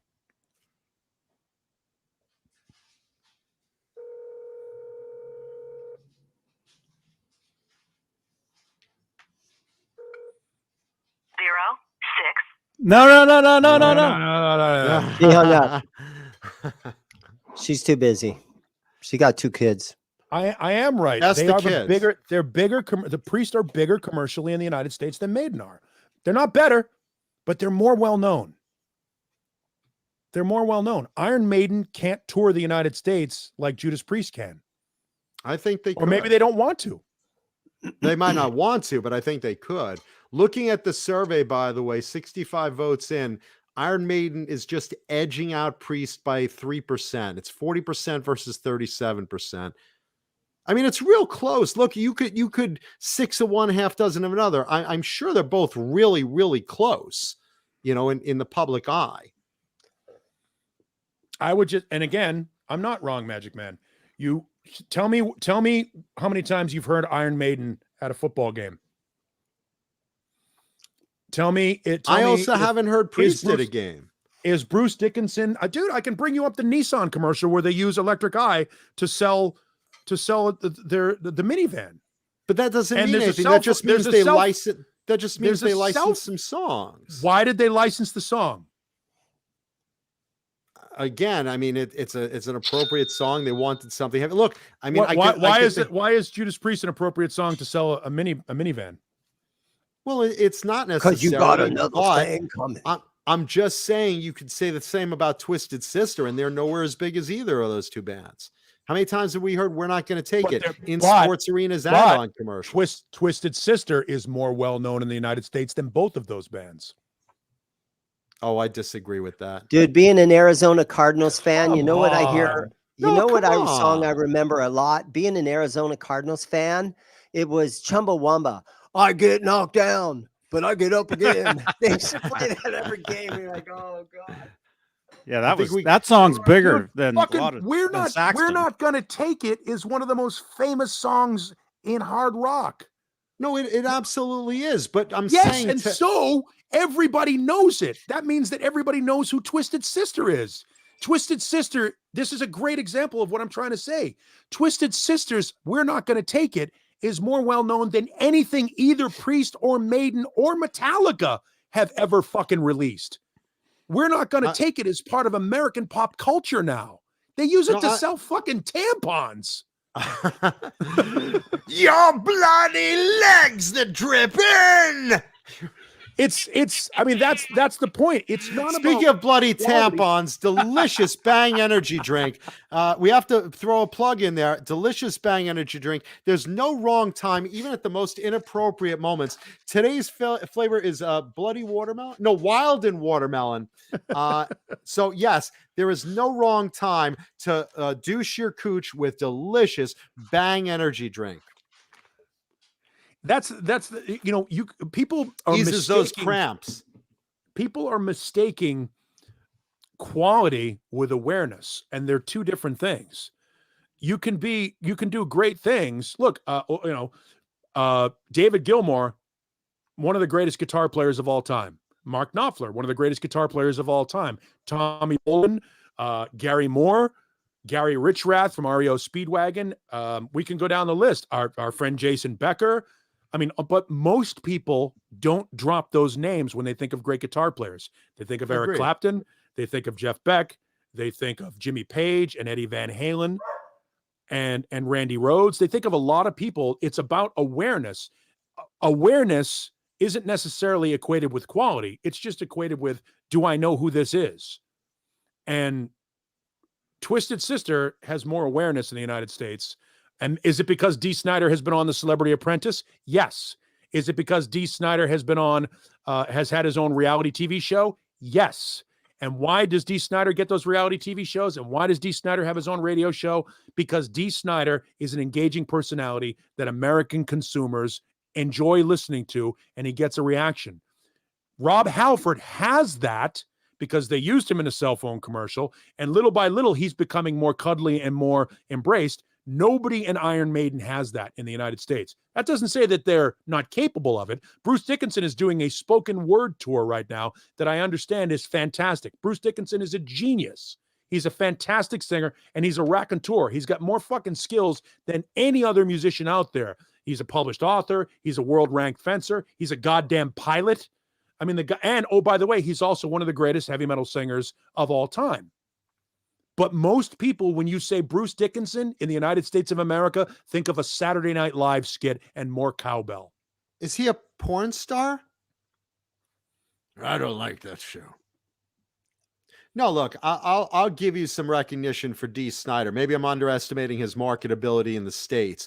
But, you know, look, if we're talking characters, then Kiss is probably the most known band in the U.S. compared to those three bands. Between Twisted Sister, Maiden, and Priest, I'd say Kiss is better known than all three of those. Absolutely. Okay. Kiss is better known. I think so, Kiss too. is absolutely better known. Okay, so we're in agreement there. Yeah, no, I will defer when you consider go. Kiss is by far and by design. Gene Simmons and Paul once said, and I think you've already heard this. We've talked about this. We're fans. Yeah. Gene said there will be part of the mission was there will be a band that when you see a picture of our band, you can name all four members and you will know who we are. And he was like successful. The Beatles. Yes, like the Beatles, just like the Beatles. And by the way, all four members have to contribute to albums. Gene and Paul will be the focus, just like John and Paul were in the Beatles. But George and Ringo did do some songs. So did Ace and Peter. That was all done by design and successfully so. Agreed. Successfully so. But when you say Bruce Dickinson, again, I use the analogy. People hear Bruce Dickinson and think of Christopher Walken in the Saturday Night Live skit. They do not think of the lead singer from Iron Maiden. Yeah, no, I agree. I agree. And that's the unfortunate part. None of that negates their quality. Iron Maiden has written consistently better music than Judas Priest. I like the big Judas Priest albums better than I like Iron Maiden, but from start to finish, Iron Maiden has made consistently better records than Judas Priest, in my opinion.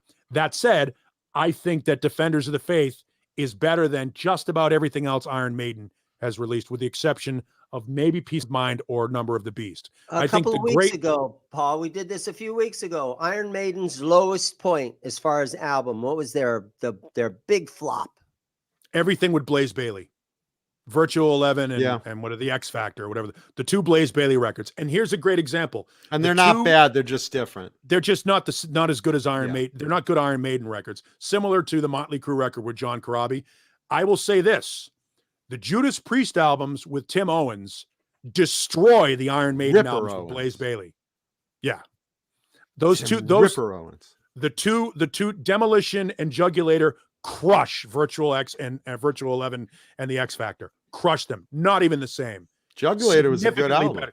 Jugulator and Demolition are way better than the two Maiden records that Blaze Bayley is on.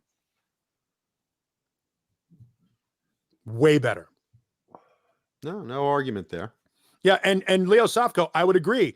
Adrian Smith leaving Iron Maiden, I think, hurt them more than Bruce leaving Iron Maiden, although I think Bruce leaving Iron Maiden made Iron Maiden a theater act, and I'm not wrong there. They went from being a stadium band to a theater band in 2 albums. Same thing happened to Priest. I mean, there's a reason why those guys are all back together in their original things. But Aid Smith's exit from Iron Maiden, Leo, absolutely hurt them musically. And that's why the records with Tim Owens, Ripper Owens, if you want, John, that's why the Tim Owens records with Judas Priest are better than the Iron Maiden records with Blaze Bayley, because Adrian Smith wasn't there. Yeah, no, look, Adrian Smith is absolutely like, Mm-hmm. the one of the key elements of Iron Maiden's sound. He just is. Absolutely. Leo, with all due respect, Steve Harris writes all the songs, but Adrian Smith brings some color, brings the color. He is the thing that Steve Harris needs to make his songs complete, kind of like Roger Daltrey is with Pete Townsend. Pete Townsend writes great music, but without Roger Daltrey, it's incomplete. Same thing with Steve Harris and Adrian Smith. Adrian Now Smith that is movie phenomenal. Rockstar was sort of loosely based on Judas Priest leaving their. Not even loosely. Not it was loosely. Very, It was very originally supposed to hardcore be. based on. It was originally supposed to be legitimately about How cool the story. was that movie? Did you guys really enjoy that Great. movie? I love that love movie. that movie. I saw I it. love that movie. It's all right. Yeah, I mean, it's fun for us.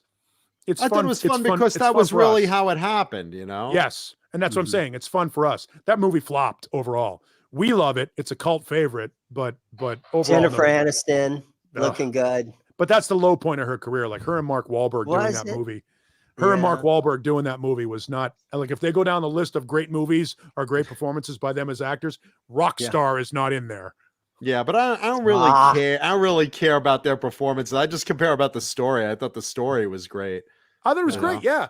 And it was funny because you got to see Jason Bonham where he was almost his father. I mean, because Jason was fat and unhealthy and very gross in that movie, and he was on his way to dying like his father did, on his way to an early death. And of course, they have him doing the diabetes and the Give me a blood transfusion. Diabetes. He was fantastic in that. But then Jason got really, really healthy for a while, got like really jacked and in shape. And then, went out on the road with Foreigner, and we got back together with the guys in Led Zeppelin, did that one show. But in that movie, in Rockstar, when you look at Jason Bonham, you think, oh, he's going to die soon. Oh, wow. Ralph from Steel Panther was in that. Yes. Yeah. He was the guy that was A auditioning. couple of guys were. right before. Who else was in there? Miles A couple Kennedy. of guys were in there. Miles Kennedy was the kid that Mark Wahlberg hands the microphone to at the end of the movie. Was Dana Strum or Blas Elias? One of those guys was in Blas there. was right? in there. Oh, Blas it was, was Blas Blas was Elias, in the right? cover band in the beginning. Yeah, he was the drummer. Okay. And Yeah, it was yeah. Jeff from Dawkins on bass. And Jeff Pilson. Yeah, and Yeah. Zach. Yeah, That Zach was so Wild was the lead freaking guitar. Right, cool. right. Yeah. It was Let's see. and beyond, by the way, that soundtrack to that movie is pretty good. Oh, it's great. Some of those songs, It's absolutely great. because Millie from Steelheart did the vocals. Oh yeah, Mike Mativic. Yeah. Mike Mativic was fucking Yeah. phenomenal, and that's where that golden throated voice is. No, Keith Campbell, it was a story. Originally, here's what happened. They originally licensed the story of Tim Owens going from being in the cover band to being the lead singer of Judas Priest. And it was originally authorized by the band. When the script came out and the test audiences saw it, the band fucking hated it and said, no, we're not putting our name on this. This is not the way we want to be represented. Go back. And so we took our name off it. So what they did was, because they sold the rights to the story, the writers went back and said, okay, we're going to make some changes, and basically wrote a new story around the truth about it. It was based upon the Priest, but originally it was supposed to be like a biopic or biopic, depending on how people want to say it. But it was originally supposed to be about Tim Owens and Judas Priest. And then they changed it because it was terrible. Renus wants to know, is that Dana Strum above me? No, that's Dane Zimmerman. Very close to Dana Strum. Both Danes. Really good looking guys. Bass players, both play bass. Dana Strum responsible for getting Randy Rhoads the audition with Ozzy. A lot of people don't know that. Dana Strum has his fingers in a lot of pots. Yep. Throughout rock history. He's a very successful, he's had a quietly very successful career. Not always quietly, but I mean, you think about this. Producer. He was already moving and shaking in 1979. He was the guy that hooked Ozzy up with Randy Rhoads in 1979. Mm-hmm. So from 1979 to 2022, he's still playing with Vince Neil. In fact, I think he's Vince Neil's business manager. And what was his highest point in his career? Probably Slaughter. the Slaughter, Fly to the Angels, Fly right? to the Angels, yeah. Up all night, Fly to the Angels. Do you guys play that once in a while? Will Yeah. you do some Slaughter? I love Slaughter. Yep. I think Mark Slaughter is one of my favorite vocalists of the 80s. Very unique, very high pitched. But He's also doing a commercial now. Who? Mark Slaughter? Yeah, there's a TV commercial now that you'll hear a Slaughter song, and I forget what it's for. What Is about he the on song, the commercial, or it's yes. just a song? No, it's his voice. What about the song "Up All Night"? Are you guys big fans of that one? Or Huge. I'm huge fans of Slaughter and of Mark Slaughter and Dana with Vinnie Vincent Invasion. even the Huge. fade out at the end where all the kids are singing and all When, that? when I used to do karaoke nights, if someone invited me to karaoke, songs that I would go for was "Fly to the Angels." Wow. Yeah. We would do that song acoustically at parties. We would do "Fly to the Angels," the acoustic version of it, to get chicks' attention. I would like to hear a more, just a healthier, unmasked version of "Up All Night" without the children singing in the back and it fades out. And it's kind of, I'm not really into that. I love the tune. Well, I mean, until that's it gets just to that's Yeah. just at the beginning and the end. Yeah, it's just got some weird overproduced parts of it that I Well, think they Slaughter coulda records left it were out and just put a overproduced, cool for lead sure. at the end and dun dun dun dun, and do some normal stuff than to try to love this make it. stuff. And You know, thank you, he- Jeff K. We appreciate that. And he thank was you, right, Michael though. B. John, he's right in that Slaughter records were way more polished than they were live. Like live, Slaughter rocked harder than they ever did on record. Those records were clearly processed and produced to sound very commercially viable, a la Def Leppard. It was Absolutely. it was an example. And by the way, that's not a criticism; it's just a recognition. No, absolutely. But let me Yeah. point out, Mark really sang in that range. That wasn't Sure. like auto tune or shit like that. No, Mark no, he- Slaughter Absolutely. has those pipes. Yep. Real, Right. He sings falsetto, but he's been able to keep his voice in good shape. And again, a super nice guy, very, Left very Kill. sweet guy. super nice guy. What's No, all the what's guys their in Slaughter greatest were nice. hits? If you put a greatest hits package of Slaughter, Wait, did you together- say greatest tits? yeah? Greatest hits. Slaughter Oh. shows, you'll see a lot of that. Oh, absolutely. Yeah. Yeah. But you Girls got love Up All Mark Night. Slaughter. You've got Eye to Eye, right? Remember that tune? Yeah. What do you, Yeah, I mean, Otherwise, I a know great all the song. songs. What do you, And what do you Spend My Life asking? is great. What's What your are their question? best? What are their best 6 songs? Popularity wise. 6 popularity wise, Up All Yeah. Night, Sleep All Day. Fly to the Angels. Fly to the Angels. Mad About You. Burning Bridges. Probably. Mad About You. Mad About Okay. You, you think? Yeah, Mad About You was a pretty big song. And then Love Kills. Well, that's Vinnie Vincent. Never mind. Did they do 2 big albums or were there 3 big albums? Wildlife, maybe. Wildlife, maybe. Maybe. I mean, I I love. I don't think they song. had 6 big songs. They had 4, but I don't Mad think they had about 6. yeah, Mad About You. Desperately, maybe. Renus might be right. Desperately is a. Did Nirvana already come out and ruin their career too in the 90s? Were their third, fourth album like in the 90s though? Were they like a late 80s? Music was over for Slaughter after the Wildlife. Which was their second album? Yeah. Well, overall, I mean- overall they were done. I still bought it. I mean, I liked the what was it, American Pie album? What was their one after Wildlife? Hang on. It was that one. It was that one that had Fear No Evil. American.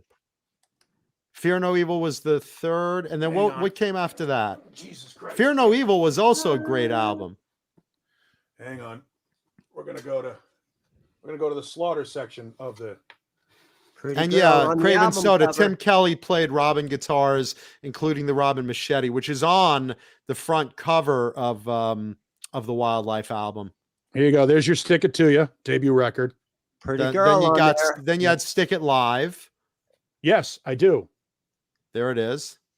Stick It Live, which was a brilliant marketing idea, by the way. I remember having a conversation at the time with Bruno Ravel of Danger Danger, and he also produced a Danger Danger Down and Dirty Live 5-song EP, just like Slaughter, but he didn't make it a big deal. It was just given out to executives. He didn't actually, publish it out to the masses. And he considers that one of the biggest mistakes in Danger Danger's career because Mark Slaughter did, and it blew up. Stick It Live was a huge selling album for them, And then we got The Wildlife, which was pretty much terrific. Yeah, it's a good record, but it's the end of their commercial success.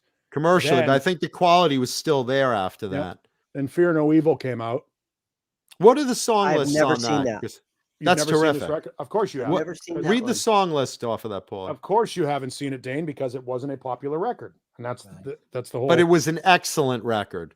Yeah, you've got I Live Like There's No Tomorrow, Get Used to It, Searchin', It'll Be All Right, Let the Good Times Roll, Break Down and Cry, Hard Times, Divine Order, Yesterday's Gone, Prelude, which I'm guessing is a piece of instrumental stuff. I don't even remember. Out of My Head and Unknown Destination. Nobody knows any songs on this record. Dana Strum, I the actually songwriter? know all the songs you mentioned, and some of Who's those are the real songwriter? standouts. And they're all, by the way, it's all the original members. It's everybody still in the band, you know. So Fear No Evil doesn't do well.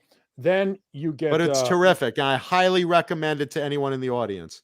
Then you get Revolution, which is that's another one. what I was thinking with apple pie on it. Yeah, that's Revolution, and then also finally, an excellent record. Most recently in their final record, still Back to Reality. Now that one I have, but I don't remember any of the tracks on it. And it's not very. I mean, you know, Killing Time, All Fired Up, Take Me Away, Dangerous, Trailer Did Park they write Buddy. everything? Did they write all their tunes? Yeah. What year was that one, Paulie? Oh Jesus. Late 90s. What's the name? I have it pulled up on Wikipedia. Back to Reality. 99? No, So I don't know. was No, Tim no, I playing I on didn't that see it. one, or was Tim playing on that, I don't think so. or was that like right after he passed? I don't think so. Because I believe Tim passed in '99, if I remember. He passed in No. '98. Now Because I- Blando's on this. I was Okay. at Desmond's house. When I Yeah, heard the Blando's Okay. on this. Okay, so there's probably a big element of why I don't specifically know all the tracks on that one, but all the others I do very fondly, and I highly recommend all the ones with Tim Kelly on it. The music was amazing. I'm not saying the one with Blando isn't, because he's a great player, but it's different. It feels different. All the ones, Revolution. What's the one before that? Fear No Evil. Yeah. Yeah, and Wildlife. All those are really, really good albums. And I would say in the same level of all the others. I'd say they're really equally as good. They all have really good tracks on each of them with really good melodies. They didn't change their style. Mark's vocals are on point. Just really good stuff. And I recommend the second Vinnie Vincent Invasion album, which had Mark and Dana. You know, I recommend all those. I just think that, again, they got caught up in the grunge era that hit the 90s. After Wildlife, the other two albums, Fear No Evil and Revolution, kind of got lost in the shuffle the way Winger's third album, Pull, was a great album and got lost in that shuffle. Yep. No, you're right. But they're It's really, actually really good amazing that albums. It's amazing they still even had a chance to go in the studio and spend that money and make a record in the I late remember- 90s like that. I remember, I don't know if it was Guitar Player or Guitar for the Practicing Musician, one of those guitar rags, you know, they would do their end of the year awards, and they awarded Tim Kelly the solo that sucked harder than Tracy Lord's for Up All Night. And I thought that was kind of shitty. That's bullshit. That's but, bullshit. But Slaughter wasn't about musical virtuosity. You know, that band is not about, you know, playing in fucking Phrygian or Mixolydian scales or any of that shit. But the song, you know, look, if you want to compare and contrast, yes, Yngwie Malmsteen is 10 times the guitar player Tim Kelly from Slaughter is. He's also sold 10 times fewer records. Oh yeah. So, you know, And- and couldn't write a hit. I mean, Slaughter has hits. And So Tim who had the Kelly, better Tim Kelly, rest in peace. He was melodic. He was super sweet. He was a funny guy. Met him a bunch of times, talked to him a bunch of times. Really, really nice guy. And yeah, Keith Campbell says Slaughter was the last decent band before the bottom fell out. And they were one of those bands that came late in the last wave of, you know, of the hair metal band, but they had a lot of quality material. I still love Slaughter with a passion. They're so good. Flight of the Angels. Flight of the Angels is a brilliant song. Brilliant. Oh, absolutely. Written by any band, that song would be brilliant. It's a great fucking song. Renus But Pinkle the brings way up- Mark sings it and Yeah. gets it up there, there's a lot of emotion in the playing and Tim's playing. The video was- great. It was beautiful. Renus Pinkle brings up Saigon Kick, another very underrated band who really had a problem finding who they were going to be. Saigon Kick, Shotgun Messiah, a bunch of the S bands. Saigon Kick's first album is fantastic, but it's very disjointed in that it has Beatles influences, it has Jane's Addiction influences, it has hair metal influences. It really is an anomaly, and it was so weird that they got a little bit more focused on The Lizard, which was their second record, which had Love Is on the Way, which is the only hit that Saigon Kick ever had. But I have all their music. Saigon Kick is a fantastic band. Jason Bieler continues to make great records and continues to play shows. He's a really good dude. Is that the singer? Florida, He's a guitar player. When I was in Miami working with Desmond, yeah, he lives down in Florida. Yeah. One of the bands we opened up Burden for Brothers was the singer Brothers, from Saigon right? Kick. Oh, Matt. I don't remember his name. Yeah. No, Saigon Kick is a fantastic band. One of those, again, a hidden gem band. The first record, if you're going to buy a Saigon Kick record, I would recommend the one without the hit. I would recommend the first record, the one that has What You Say on it, because there are fantastic songs on it. Just a great show. A great example, Austin LaFawn. Ugly Kid Joe, another band that is better than they got credit for, and way more diverse and wide. They didn't have you couldn't put them in a category. And that was part of that transition at the end. Bands like Saigon Kick and Ugly Kid Joe and Warrior Soul. Extreme. Well, no, Extreme was not as much Extreme, but No, Warrior Extreme had Soul its thing. definitely. They had 2 Warriors- albums and then grunge hit. Warrior Soul, Green actually, Jelly. the fourth record from Extreme was when they kind of went away. The first 3 albums were big hits. Okay. Because you had Rest in Peace, you had Am I Ever Gonna Change? They had some big songs off that third record from Extreme. But the fourth record, by the time Waiting for the Punchline came out, Hip Today was their last song, their last sort of hit. And it's funny because it literally was self-fulfilling. The song was called Hip Today, You'll Be Gone Tomorrow. They knew it was over. I mean, Gary, Extreme is a brilliant fucking band, one of my favorite bands of all time. So you won't get me to speak objectively about them. I Did think Johnny they're show brilliant. the photo? He's already shown it. I Yeah. did. Okay, just so we got that out of the way. Just making sure. Guys, But and going back to Dana Strum for just a second, if anybody on earth really wants to know how Vince Neil is doing right now, Dana Strum would be the guy to be, hey man, how's Vince doing? Because he's in Vince's band. And when Vince comes off stage after a gig with the broken ribs, Dana's standing right there seeing the whole thing. Yeah, we I talked just about see that. the He's last his time. he's his Yeah, the manager. last time I saw Dana watching Vince, he was like this. Dana has been Vince's like business manager, tour manager, assistant for years. He they've gets been- him all his takeout, and no, look, Bro, I want to touch on a couple of things that I saw in the chat, just so we don't ignore everybody, and leave a thumbs up on the video if you haven't, please. Jesus Rapes Me brings up Wild Side, Under the Influence. I have Got it. talked about that album for a long time as a hidden gem. That title track is fucking awesome. It's down there. Really? I'm not getting it. Really, really cool. I'll throw my back out trying to get it. Yeah, but we know you have it, and I have it too. Let's see. Tim Salty Kelly Dog got is great, Christopher Livesaw. We disagree on Salty Dog. I thought they were okay. Again, great with Salty Dog, I thought was just okay.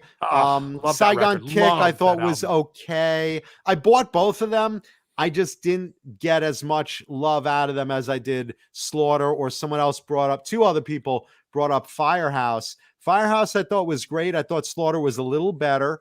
But Firehouse was one of the bands I really liked also. Bye Bye Baby See, Goodbye. this is where we differ. I would go the Danger Saigon Kick route. You go Danger I would Danger go, wasn't like Saigon not Kick. Danger. Excuse me. I'm sorry. I'm saying I would go Salty Dog Saigon Kick route. You go Danger Firehouse. Absolutely. That's where you and I differ. You are far more glam hairspray, and melodic. I am far Melodic. I like I'm the far more melody. meat and potatoes blues. Okay, and that's fair. Different taste. Yeah. Oh, that's not. It's not a bad thing. Badlands, Megatod. Jesus Christ, what a great. We band. both like Badlands. Obviously, Jakey Lee. I mean, what's not to like? And Ray Sean Gillen, Mah- the Sean greatest Mahoney fucking singer nobody's ever heard of. sadly passed away too early. Sean Mahoney brings up XYZ. I've talked about Mark Diglio and Terry endlessly as some of the greatest albums of the 80s. I love XYZ. And yeah, the More first 90s. two albums They were late phenomenal. 80s, yeah. Yeah, for absolutely. Let's see. Who else AI did Gaming, someone Four bring- Horsemen and Salty Dog are very, very similar. I love both records. In fact, I love both Four Horsemen records and the Salty Dog album. Four Horsemen, Rockin' is Cinderella. my business. Yeah, XYZ was absolutely legit. Mark Diglio, man, fucking Not as big a fan of XYZ as you are, but I get why people like them. What do you think of Terry Lewis as a frontman? Good. I mean, And, and later a nice joined guy. Great White. And that's when I knew him. You know, I met him and dealt with him was when he was in Great White. I think he got kind of the shaft in Great White, but I don't know what happened behind the scenes there. I know Mark is a good dude, so I don't anticipate that Mark screwed Terry. I'm guessing there was some sort of friction going on there that we are not privy to, and that's fine. But I think more of a creative difference thing. probably and Terry, Terry wanted to do his. I don't thing, think and there Mark were any wanted to do bad his. terms to my I don't knowledge. think so either. But Terry went back to XYZ, which I'm happy about. Yeah. So I'd love to see that happen again. But Diglio's still not back in XYZ. I wish he was. Yes, a lot of people, and Leo Safko bringing up Shelley Burke from Budgie. There's another great name drop band. Had Metallica not done Bread Fan, most people in America would have no idea who Budgie is. Metallica made Budgie famous in the United States. They've also made Diamond Head famous in the United States. They made the Misfits famous in the United States. There are a lot of bands that if Metallica had not chosen to do Holocaust, if they hadn't chosen to do those songs, the Anti-Nowhere League, those bands wouldn't have sold record one in the United States. A great job by Metallica to elevate those bands that influenced them back in the day. Yeah. No, and that's agreed. great. AI Gaming. I don't know that Four Horsemen or Salty Dog are AC/DC clones. I would say that Rhino Bucket is an AC/DC clone. I would say who else got a Tattoo lot of hasn't been- who else got Dirty often- Looks. Dirty Looks. Dirty And Looks there- compared to AC/DC a lot. There is one of my favorite 80s picks that nobody knows about unless you're really in the know. The Crocus as 2 deep Symmetry. as You're right. Some of us are. Crocus. Dirty Looks. I highly recommend if you haven't listened to Dirty Looks, and you won't hear any more albums from him because the singer died. Right. And he was also the was main so writer and good. guitar player. So He was so good. I think I told the story on the show. phenomenal. Where Dirty Looks was at the channel. Wayno, executive producer, was here at the show, and he'll echo this story. It was phenomenal. So Heinrich, that's the lead singer for Dirty Looks. Fantastic guitar player, great writer, sounded a little bit like Bon Scott. Not a lot, but a little bit like Bon Scott with a little bit more of a snarl, a little more sleaze to it, a little more LA feel to it, even though they were from Pennsylvania. But Heinrich they're in the middle of a jam, and he's clearly intoxicated, fucked up, completely hammered, walks off stage while the band is jamming, leans up against one of the girders that's basically the support for the roof of the channel, and he's just like half passed out. Rhodey comes over, takes a cigarette, puts it in his mouth, lights it for him, gives it to him. Heinrich goes, spits the cigarette out, stumbles back on stage, back up to the microphone on the one, doesn't miss a fucking beat. It was awesome. It was one of those legendary, that's rock and roll. That was if there was ever a moment in 1987 or 88 where you could say that encapsulated everything that was going on in rock in 1988, it was that moment with Heinrich. I'm glad I had a chance to see it. So fucking awesome.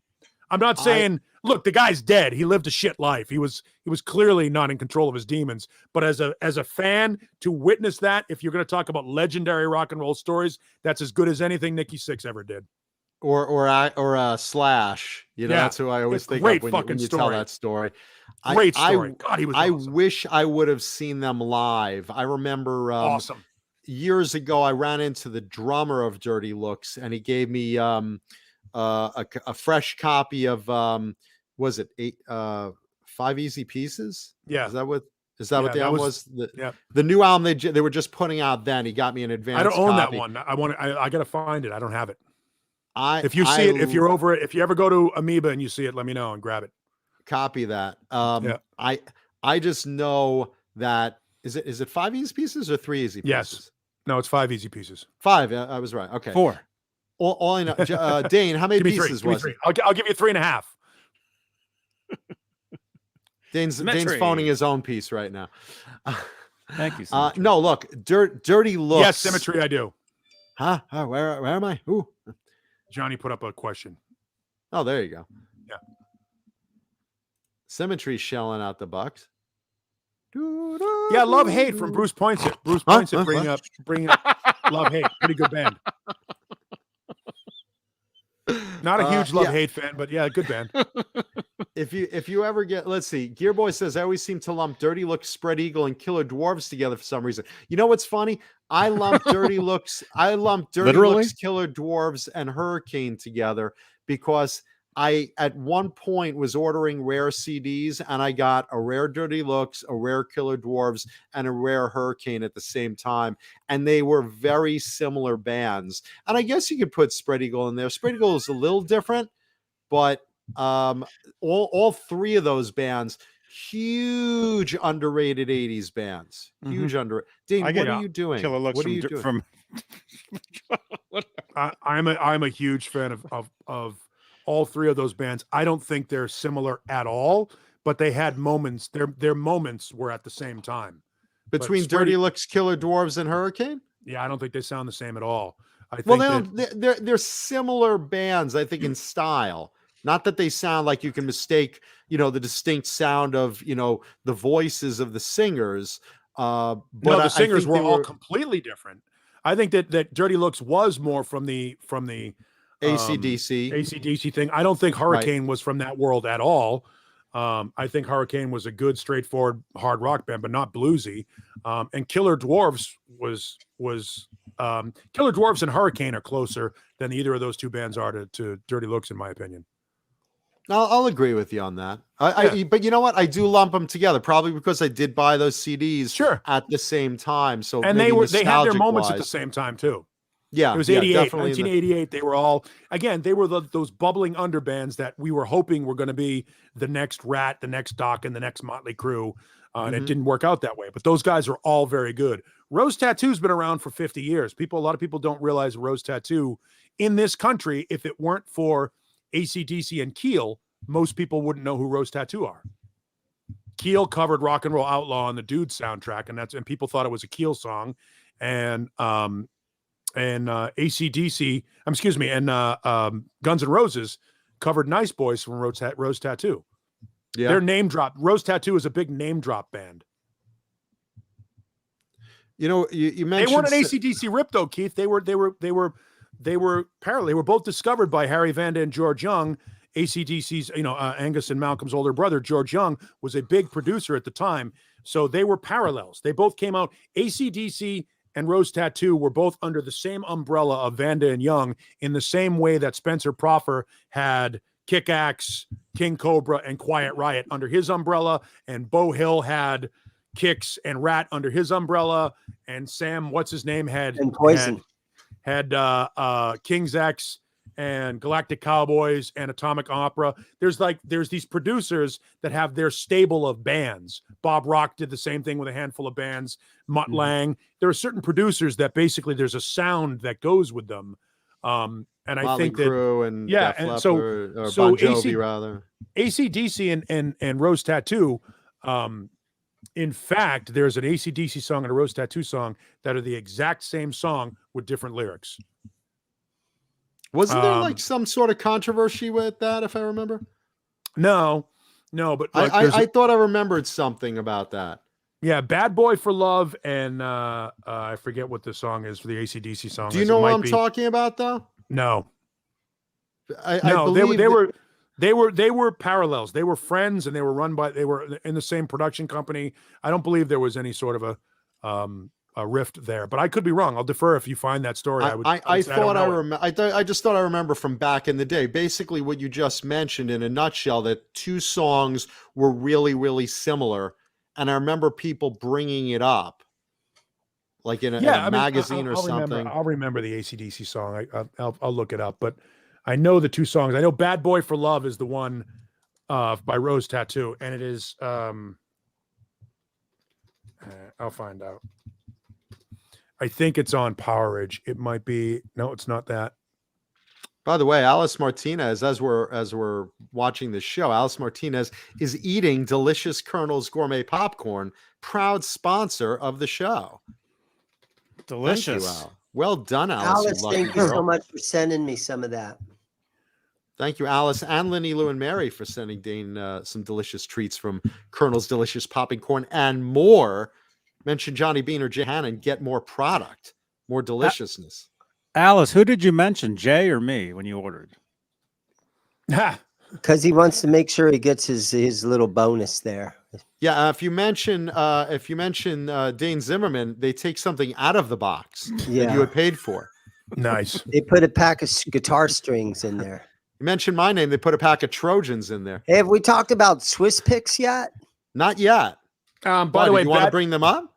Did you want to bring up Swiss because picks? I have a message in my phone.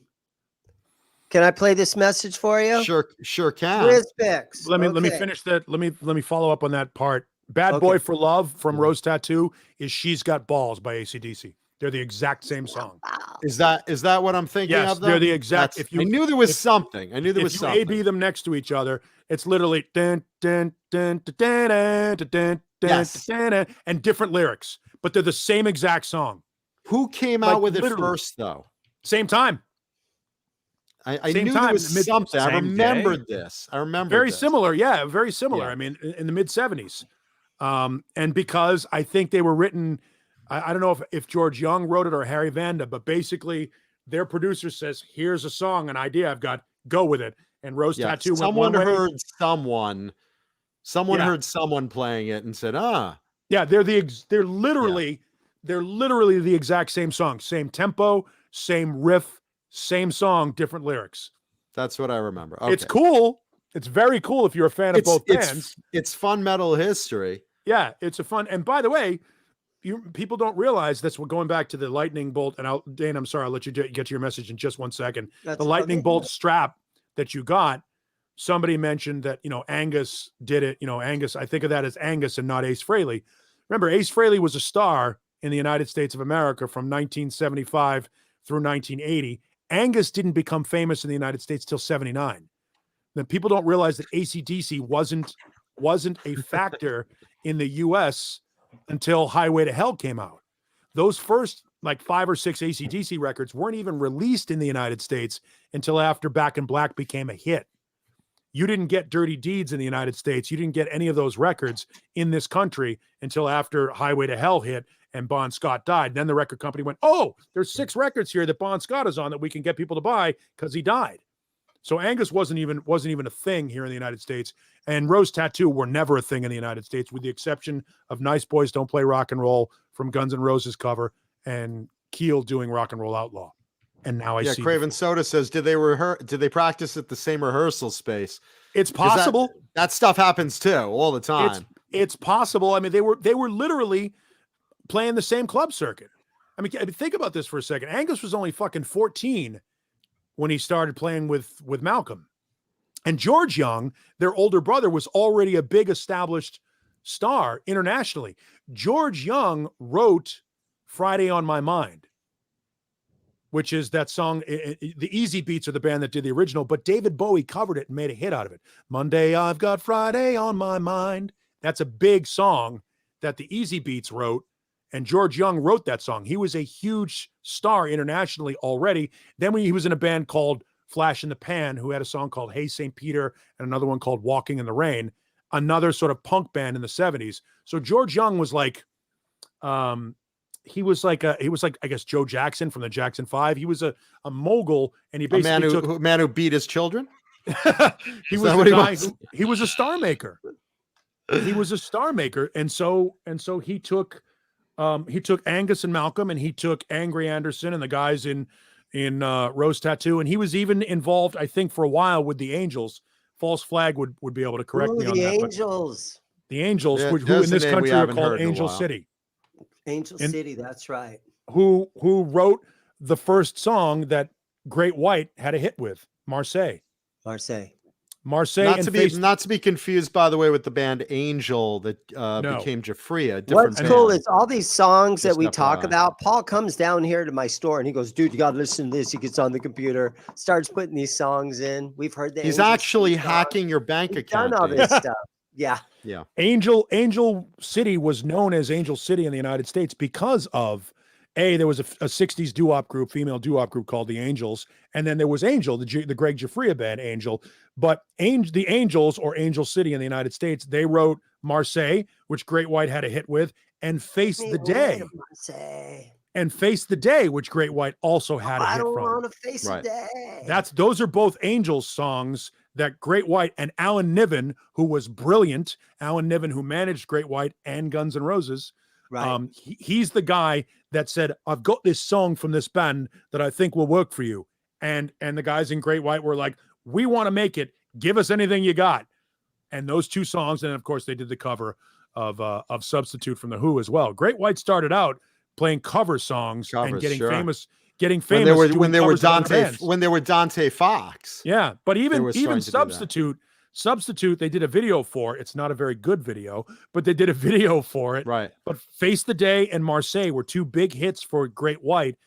Which was the video in the diner? Was that Substitute? The diner? No, Where they were trashing the diner. What was that video? That Yes, was an early I one. think it's Substitute. That's the one that starts off. That's where Jack has the bad headband and the sunglasses and the really weird. He always had that in the poodle early thing. days. Yeah. I think that's where Mark was playing that white BC Rich Mockingbird. Yes. Yeah, okay, that was Substitute. And by the way, Angel, not to be confused with Anal, not at all. Speaking of anal, Bang energy drink. Delicious Bang energy drink. When you need to douche your ass from that hard day of Mexican food, delicious Bang energy drink. Just shove the can right up, do a headstand, and champagne it right out your keister. Delicious Bang. Thank you, Bang energy drink. Bang your bung. That's their new slogan. Keith Campbell, Great White did entire albums of Led Zeppelin covers. Literally. Entire albums. And they were good. Three They albums sounded of Led great. Zeppelin covers. 3 whole albums of Zeppelin covers they did. So I don't know that they could have done more. Great Meanwhile, White did Dan had a lot of Zeppelin covers because they were so good at it. Yeah, they were great at it. I honestly have never seen anyone cover Zeppelin as well. I mean, you could say Bonham, you could say Kingdom Come, Right. but Heart. at the end of the day, Great White, Jack Russell, he absolutely had Robert Plant down to a Yep. science. Mitch Malloy. No Not doubt. Mitch By the way, Malloy. Dane has a phone message he was going to play 15 minutes Yeah, ago. let's talk about Swiss Picks for a second. Let's guys. talk about proud sponsor of the show, Swiss Picks, the greatest gripping guitar pick you can find. These are phenomenal. I love the neon green ones, the glow in the dark You have ones. one saved message. Saved message. Hi, I hope I have the right number. I was in there over the weekend looking for some gift ideas for a friend of ours and one of our neighbors, and you suggested the Swiss Picks. I just want to let you know he can't stop raving about them. He's so beyond happy. So I just wanted to say thank you again for the great suggestion. You're welcome. And Merry Christmas. Merry Christmas So this to is- you. Again, thanks. Okay. This has nothing to do with Swiss Picks. This is all about how great Dane is.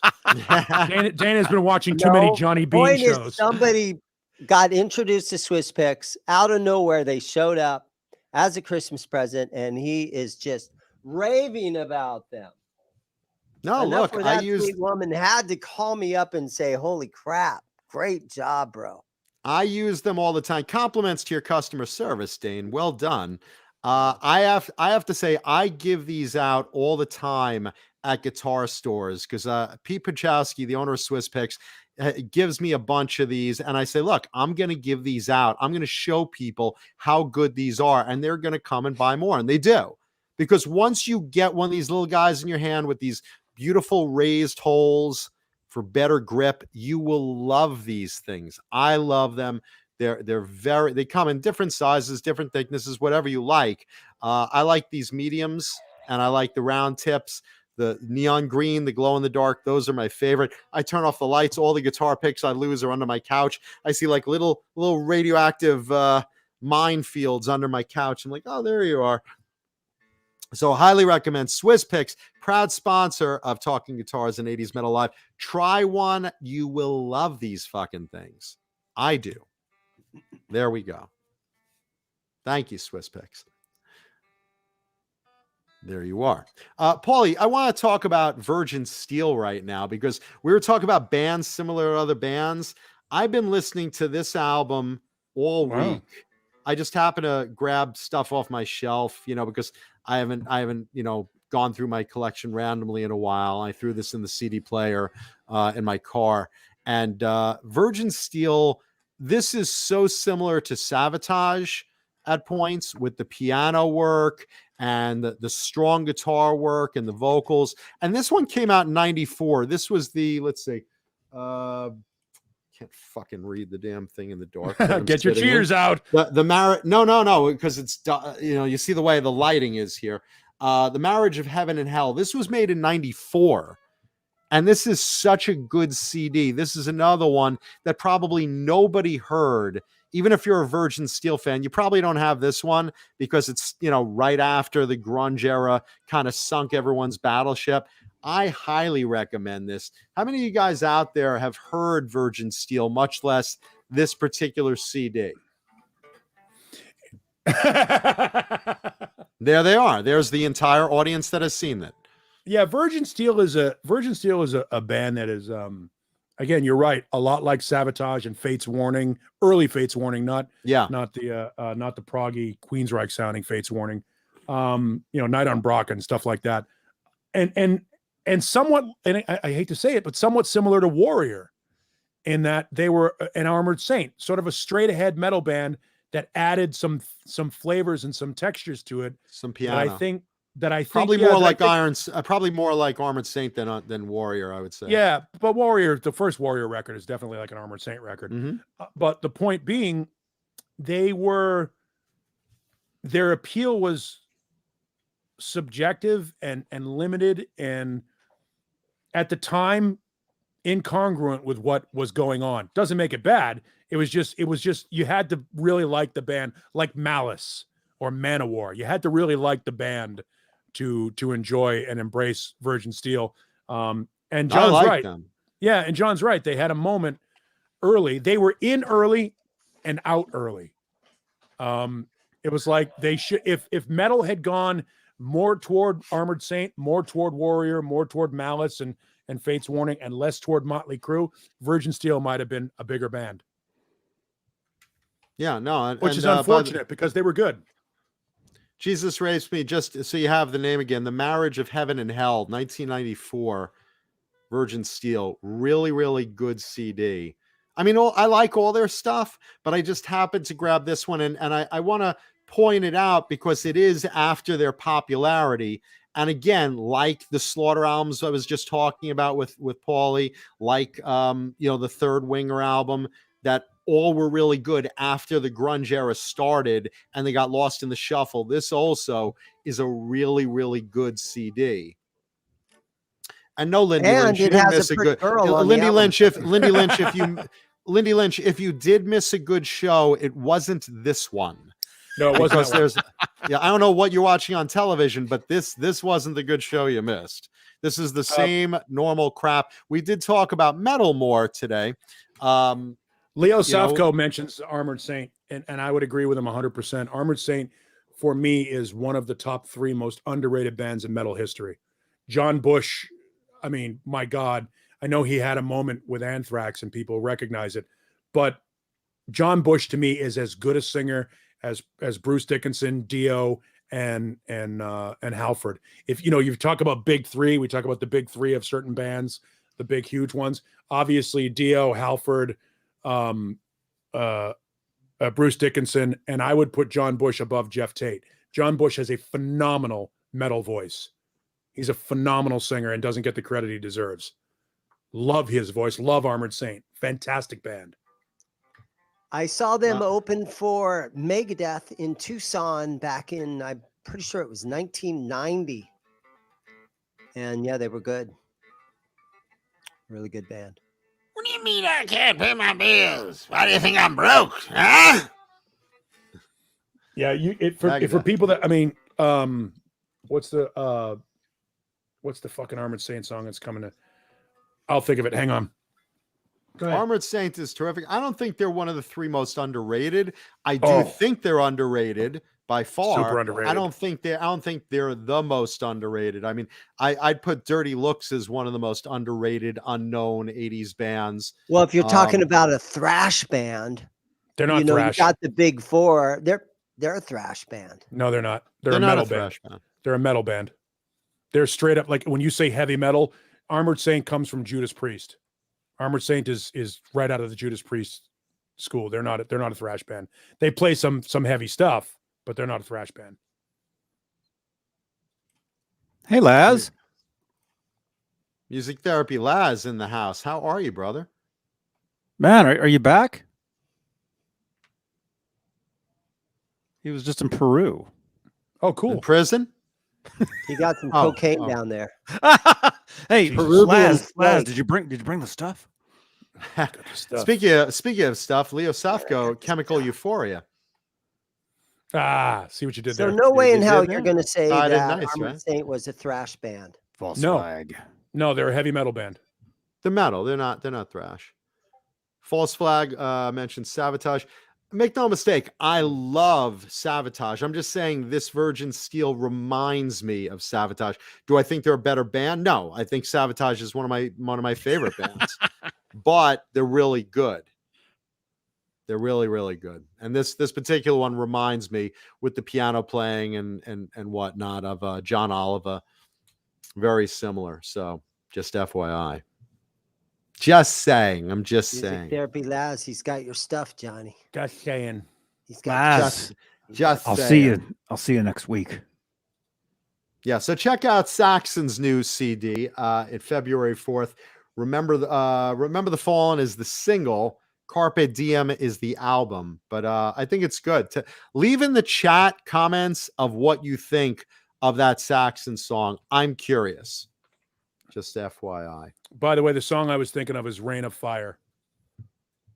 From Armored Saints Rain of Fire. That you want to hear a fucking vocal, man, listen to John Bush and Rain of Fire. God damn, what a song.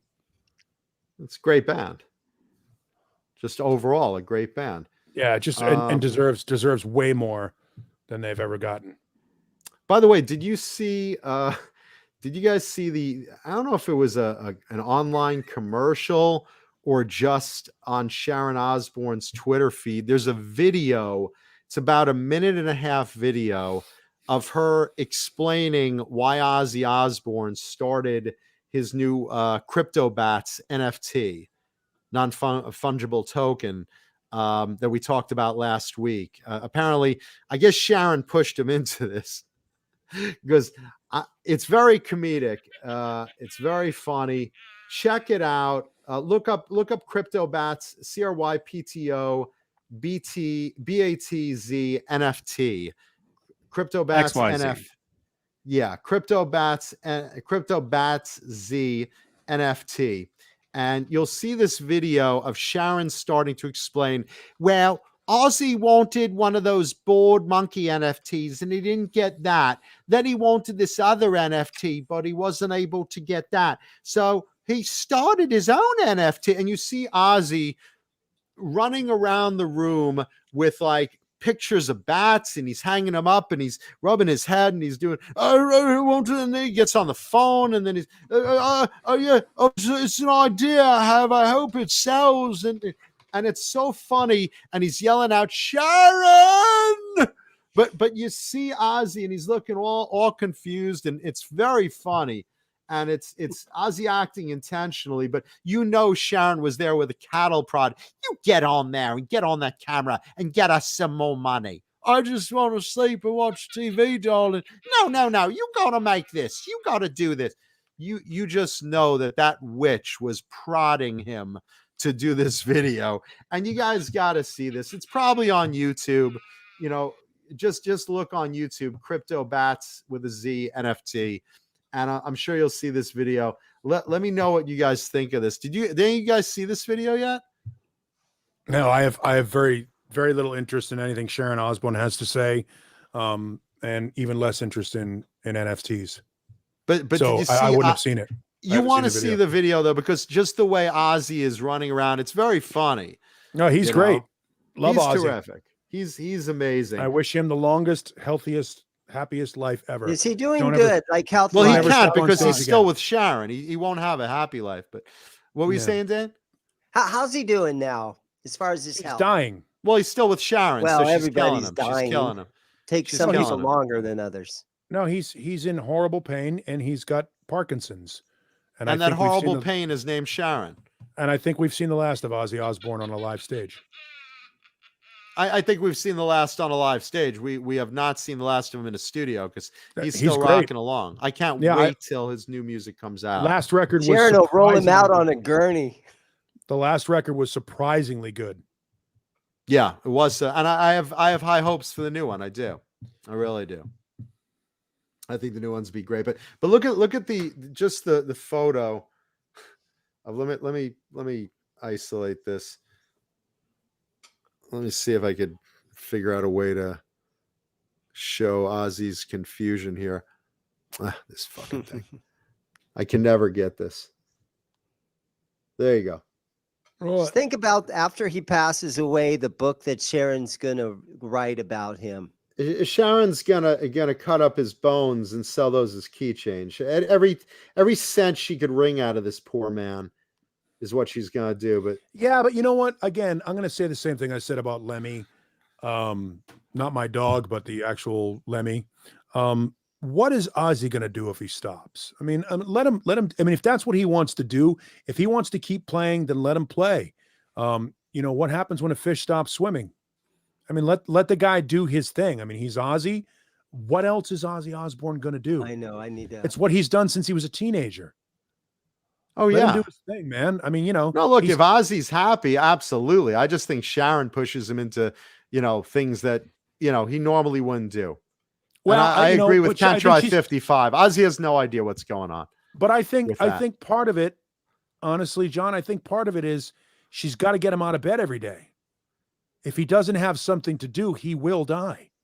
I mean, How much is Ozzy really doing with this crypto bat NFT? he has no What- idea what it is. He That's has what no I'm saying. idea. That's what I'm saying. No. This is not what Ozzy wants to do. Ozzy wants to go in the studio. Ozzy wants to go in his backyard and shoot guns. Ozzy Yeah. wants to, watch TV. That's what Ozzy wants to do. I think what Agreed. Sharon wants him to do is get going. There you go. This is from the video. I think that's what Sharon wants Ozzy to do. But look at his arms. Look how skinny he's gotten. I mean, the Parkinson's and the neurological issues with him and his back issues have really emaciated him to the point where, he gets out of bed. He's starting to look like Ginger Baker, by the way, in the face. Did you He's see got that? good hair. But you He's look got if great you look hair. at his jawline and everything, he's starting to look like Ginger Baker. He's doing everything he can to stay mobile and to stay active, and good for him. But This has him nothing his to thing. do with that. This has Yeah, nothing this to do has with no. that. She's finding a way for him to make money so he doesn't have to go on tour. But you know what? He wants to be in the studio. He wants to do his I things. know. She is finding new ways to make money. That's what you hit on the nail That's on her the head. job, though. Her job is make to money. shut up and let him be happy. He I'd doesn't agree. He wanna wants to do write a memoir, but He doesn't I wanna can't do it. remember anything.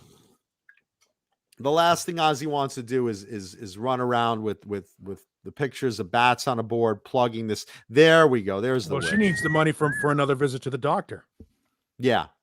She's That's had the work deal. done on her face. Yes. Listen, there, Like a there lot. might as well be orange Yeah, cones she's- around her head. Yeah, she is. She's seen the doctor a lot of times.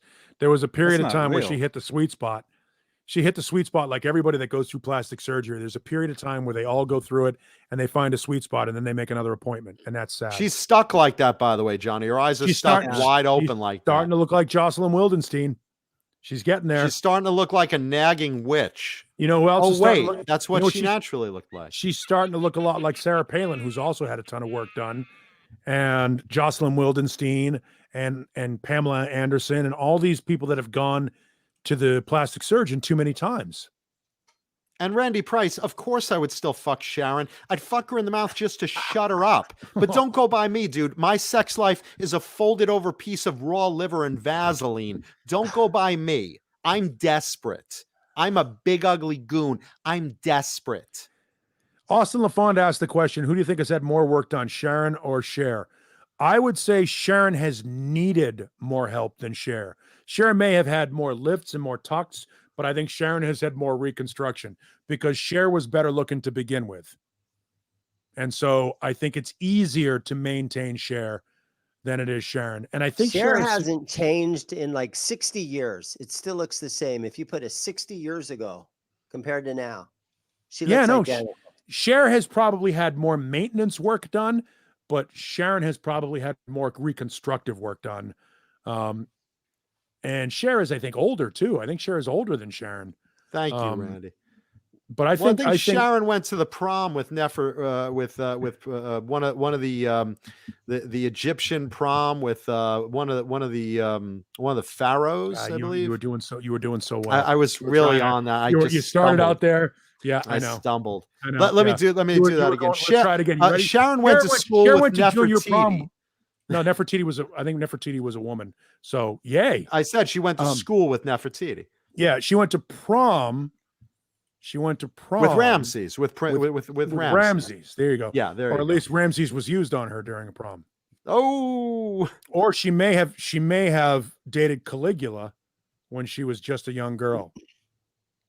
She was at that donkey fisting event for Jesus, for her 5th birthday. Oh, yeah. Everybody in the chat is her login name. Everybody in the chat's like, Zim needs to stop trying to be a comedian. And I absolutely agree with these people. Where's that? I'm not. Why am I here? I didn't see that anywhere. Everyone's talking about Cher and Sharon. I don't see your name in there. What are you talking about? He's going to walk off again. It's starting to get late. I got to come up with something. Oh, it is 9:00. I got to tap out too. All right. Well, it is then time for show and tell guitar before everyone taps out.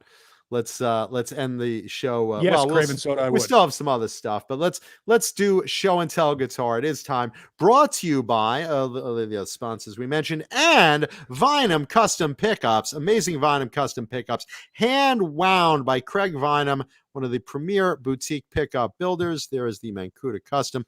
Look at that logo, Vinum Custom Pickups.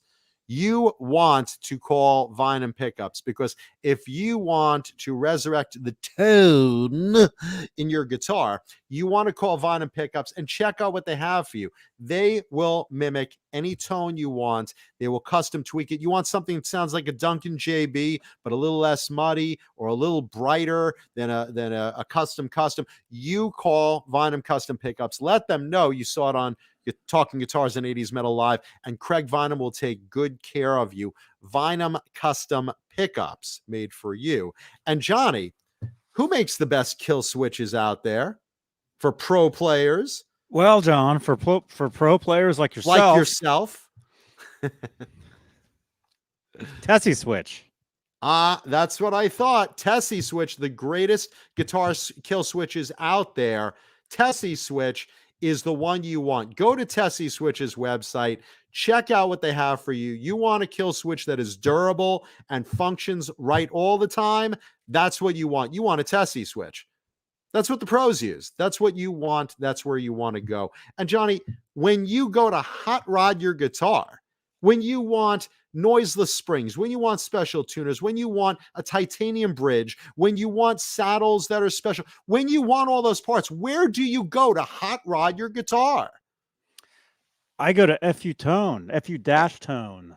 fu-tone.com. Adam Reaver at fu-tone will hook you up. fu-tone, they have everything you need. Titanium parts, replacement bridges, saddles, tuners. You need parts. They have the hot rodded parts to get your guitar kicking. Raise up, step up your game, and go to fu-tone.com. Shit, they have full guitars ready to go right out of the gate.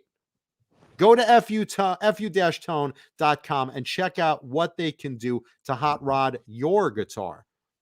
And speaking of hot rodded guitar, and speaking of hot rodded guitars, one of my favorite guitars, one of my favorites, Johnny, is tonight's show and tell guitar.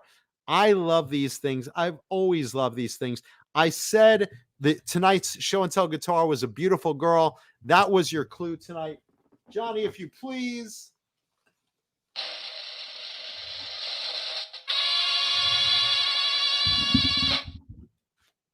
Oh, look at that thing. Get this fucking dildo out of the way.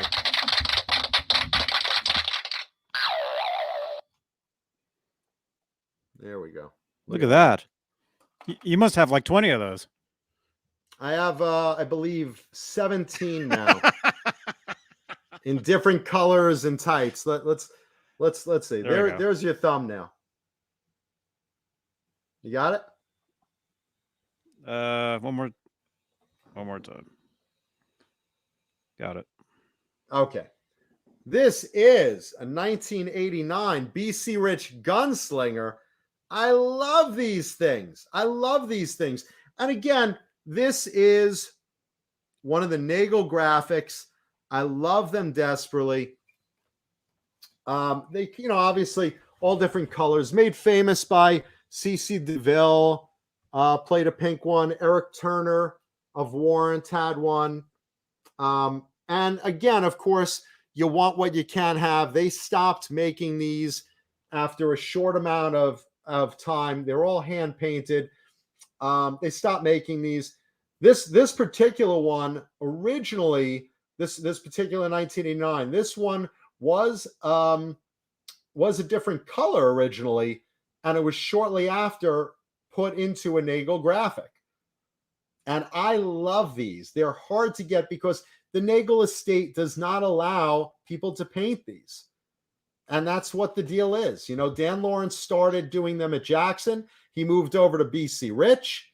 And when he moved over to BC Rich, the Nagel graphic came with him. He started doing this particular design, made popular by CC DeVille. And lo and behold, everyone wanted one. And shortly after, about maybe a total of 50 were made, if that much. Shortly after that, Nagel Estate called BC Rich, said cease and desist. And there you go. No, Andy Taylor did not play one, but of course, Duran Duran's Rio album cover was the artist Patrick Nagel, which is what this is. This was not one of CC DeVille's, but again, the design was like his, which I do own, was like his original pink one. And this is why this particular Nagel girl was very popular and upped the popularity of them because everyone liked watching CC play these. There's that classic BC Rich reverse pointed headstock. Love those. Maple neck, dirty maple fretboard from going through the 80s as a warrior. And of course, you have that famous BC Rich access cut right over here at the heel. Look at that. So you get a little bit more upper fret access. Beautiful. I'm not sure what pickup this one is. This pickup was replaced. I'm going to put something else in it. I didn't really like this particular pickup when I got it. I never got around to replacing it. But I know originally most of them came with a Duncan Super Distortion. I'm sorry, a Vinum. No, DiMarzio Super Distortion. My bad. DiMarzio Super Distortion. So maybe a Vinum pickup would do good in this guitar. Maybe a pink one. Not a pink one. Needs something black in this one because it's part of the girl's hair. So you got to keep that. And again, classic. One volume, no tone, one pickup slanted at an angle, all business. That's the beauty of these. But I just love these. They're light, they're very fast necks. I say this all the time. Gunslingers are some of my personal favorite guitars. I love the graphics, and I love, they only made them for 2 years. Originally with the original Bernie Rico run when he owned the company. few more after when Class Saxon, BC Rich, but I just love these. I love the hell out of these Nagel gunslingers, and I wish I had more. I want more of these things. I just love them. Looking at the chat, let's see. Yeah, James G. I do own CC DeVille's pink one. I do own the actual original one that he had, which was originally on display at NAMM before he got it back in the late 80s. But this is not it. This is just the same design.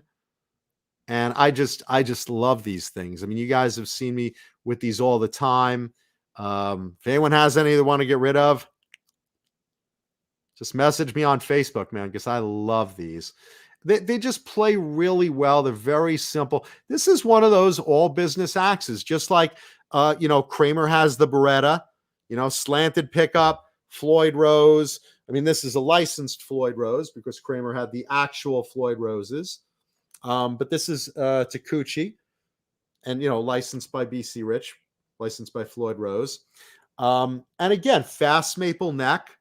The Kramer Berettas were more rosewood. BC Rich used more maple for these. But I just love these. And again, a lot of guys in the 80s loved the single hum Charvel, the single hum ESP, the single hum, BC Rich, the single hum Kramer. And I love these too. I just love that all business. I don't use a single coil very much when I play, and when you see this, the first thing out of your mind is hit it, CC. They just resonate, CC DeVille, who again, I love CC DeVille. I love Poison, and I love this guitar. This week's show and tell guitar, 1989 BC Rich Nagel Gunslinger in two-tone aqua. Just so you can see this a little better there. There you go. That's what I love about the Nagels. They come in all these beautiful colors. They're really, really colorful. And, the girl's eyeshadow usually matches one of the prime background colors, which I like. There's her tail right there. Basic black.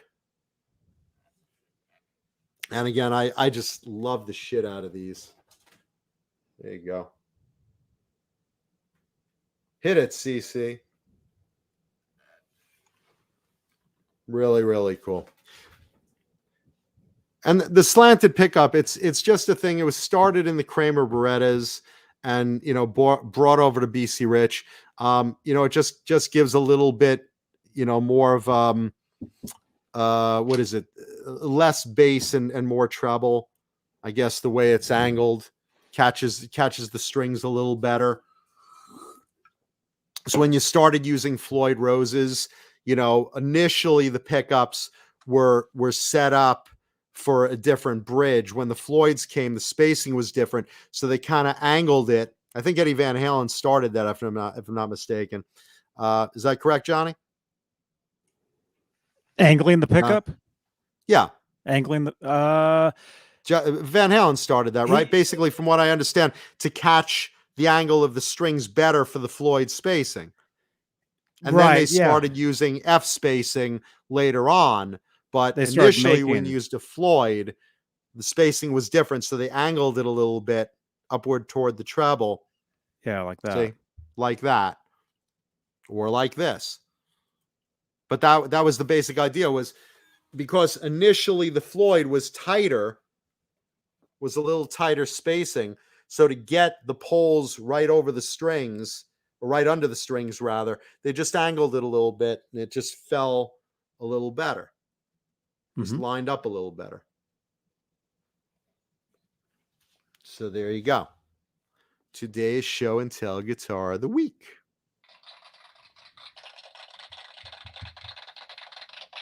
Yeah, and Keith Campbell, that's basically it. It did give a little brighter tone. Again, tone. A little brighter tone. Let me put this down.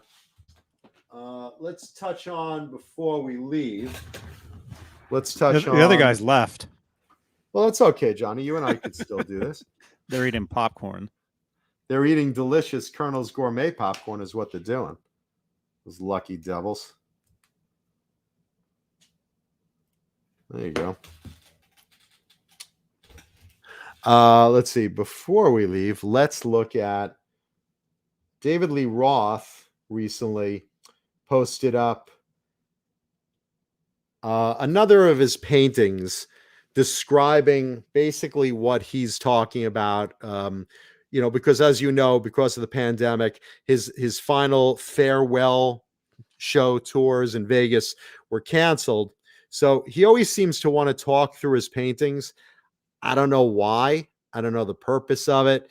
But they said, are you going to make up those shows? And in a few different interviews, he basically said, well, you could call me when we do, disaster relief for let's see, Kentucky and I think Colorado and Farm Aid and a few other things. But other than that, that's pretty much it.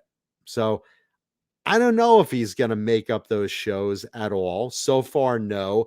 But he did a painting referring to why he canceled his shows. Johnny, do you have that image or do you want me to post it up?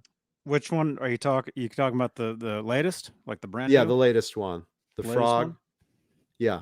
So there it is. It's a big pink frog over a newspaper, and he uses that newspaper motif a few times. And I don't know what the frog is. I don't know what the significance of that, but basically he's just saying, look, this is why I cancel my shows. And that's that. But I don't know why he did the painting. I don't know what the purpose he's trying to convey there. I mean, what is there to tell? We know it. Your shows were canceled because of the pandemic. What are you trying to convey with this freaking frog? He paints the frogs a lot. You see them in a lot of his stuff. I mean, is there a reason? I mean, what's the deal with it? Maybe John Biel? Hello? Why does he paint John Biel's image? Maybe John Biel knows. That's a good question. We'll ask John Biel this Saturday night on Saturday Night Live, 11 p.m. Eastern. And Pacifica 529 brings up, he hopped online to check the weather. Somehow 20 minutes later, he was dropping $400 on a guitar. I didn't even want, how the F does that happen? I need help. Dude, I live that nightmare. I live it. Today it happens. Guitar acquisition syndrome or gear acquisition syndrome, gas, that is a real deal. Okay. We all get addicted to guitars because they're a fun instrument. You don't have to play them well. You just have to enjoy playing them. And the idea is there's something about playing new ones, playing different ones. They're just addicted. Thank you, Leo Safko. They're just addictive. You know? Let's see. Oh, excuse me. I'm sorry, Johnny. Was that you, Blue Ronnie? I think it was Laz. That was me. That was me. I'm sorry. Sorry. Let's see. Just looking in the chat. Keith Campbell says the toad is one of David Lee Roth's cast of characters that he paints. Yeah, he has used it before. He has used it before. And thank you, Lindy. I enjoy watching you too. Lindy's like, did I hear a ladder by my bedroom window? Mancuda? Oh, no. Yeah. No, look, I mean, is there anyone in this chat that does not get that addiction of wanting more guitars?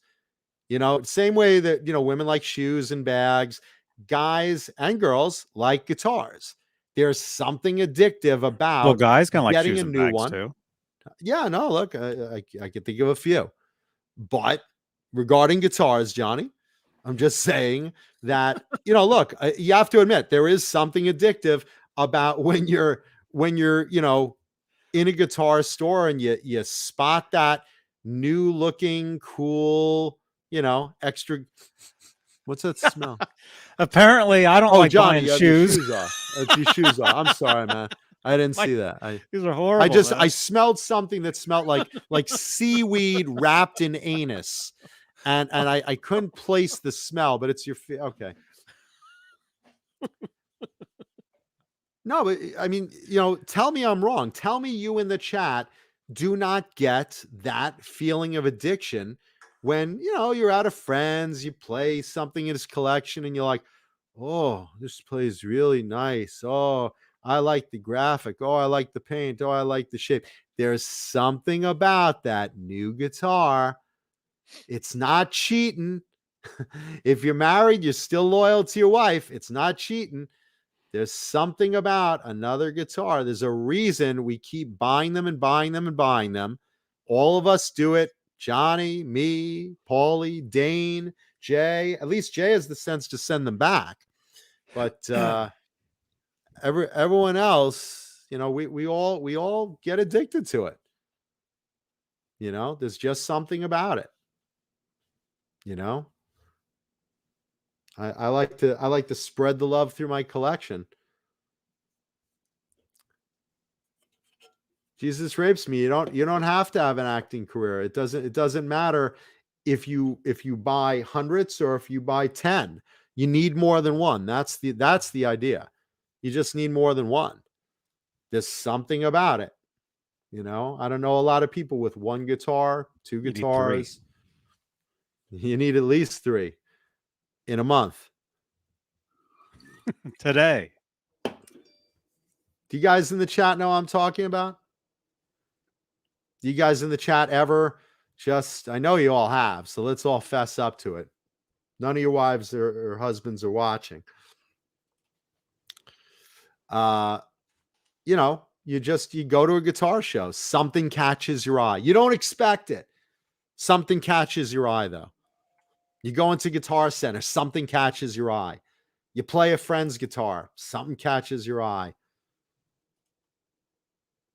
And suddenly, you have 10 guitars, then 20, then 25, then 50.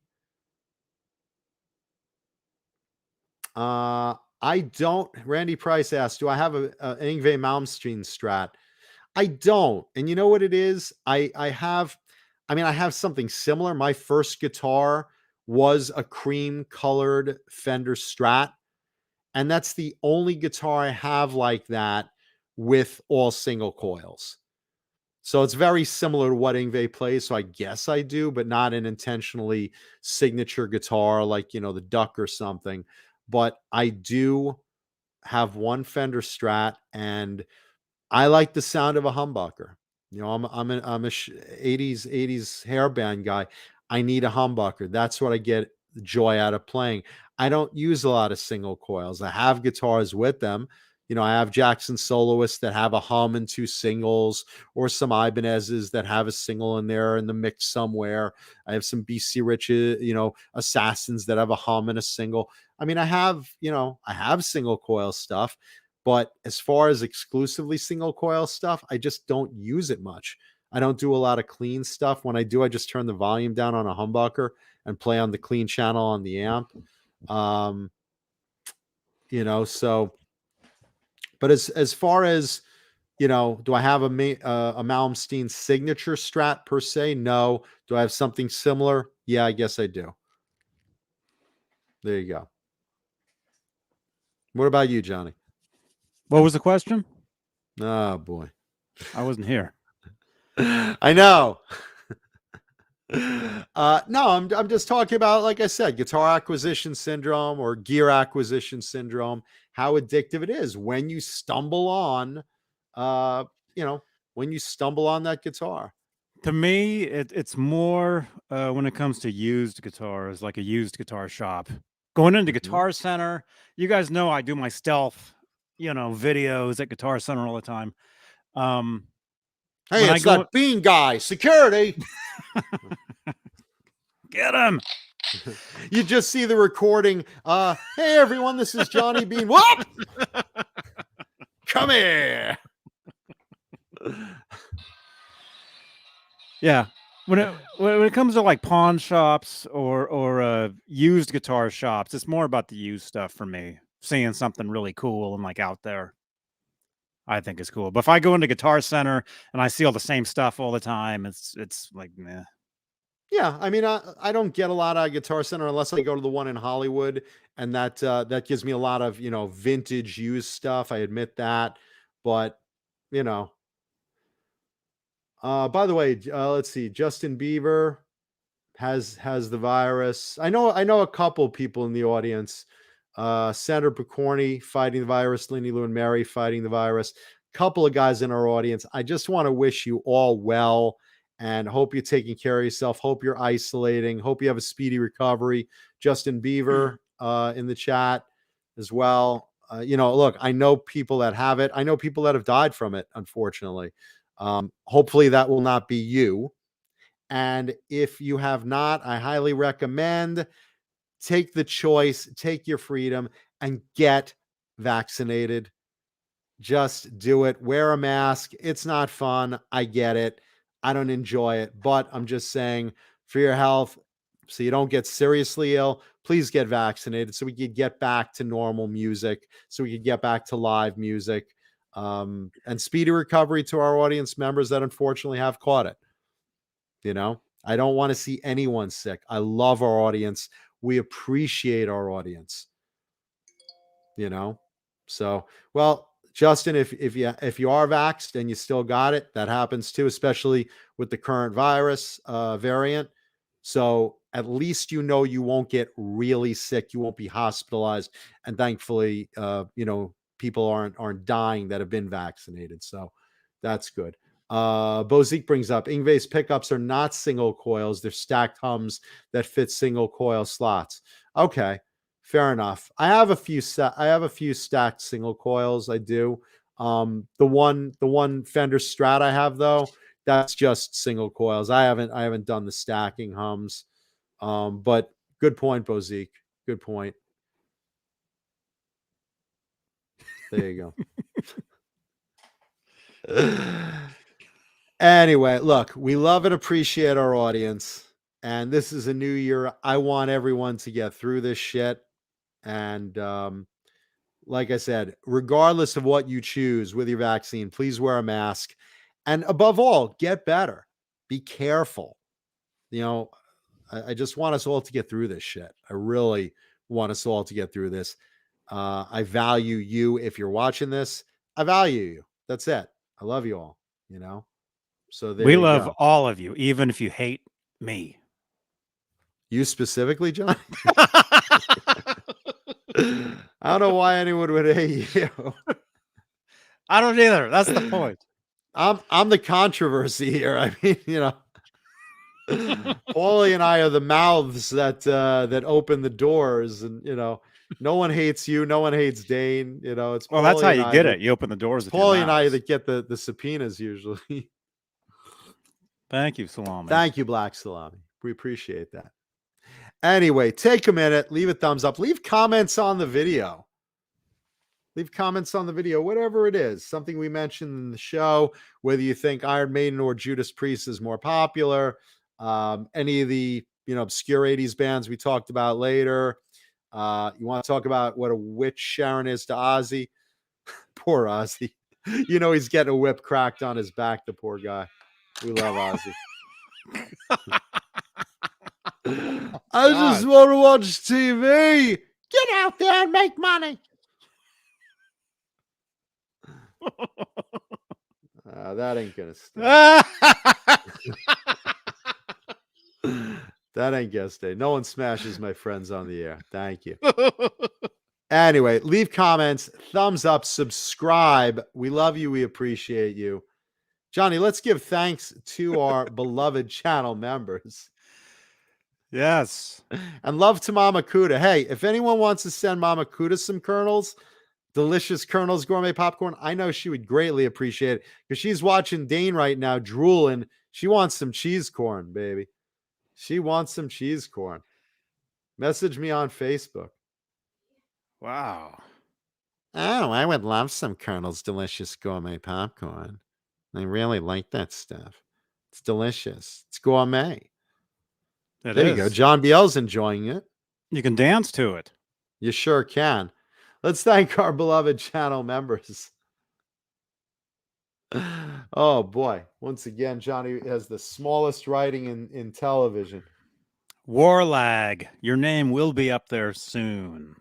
Well, let's thank Until then, Warlag. you get extra shout outs. Let's thank Warlag first, but let's also thank James S5150, James Gum, Jimmy Ray Hawkins, Wayno, Thomas Santiago, Smallmouth Guy, who I hope has a smallmouth girl sister for me, Dave Ennis, Vinyl Freak 5150, Majestic PB&J Cat, Mike Nee, Stan Halen, James G, Music Therapy Laz, Andy Carson, Rick Green, The Chad, Christopher Live Sawa, All Dave, All Night, Murph Murphy, Steve Martin, Fernando Riley, Laguna Palms, Robot Master Switch, R2R3 Locking Nuts, 6 Chick 71, John Moronic, Hillary Lewis, Jeff T, 5150 TV, Kurt 5150, The 5150 Show, and Beebs TV, KXM Rock, The Dreamer's Life, R. Habs, Stephen Franklin, Carol Hatcher, Sean Shreds, Margaret Scranton, Michael the Captain Smith, Jesus Rapes Me, Nicole Mrazek,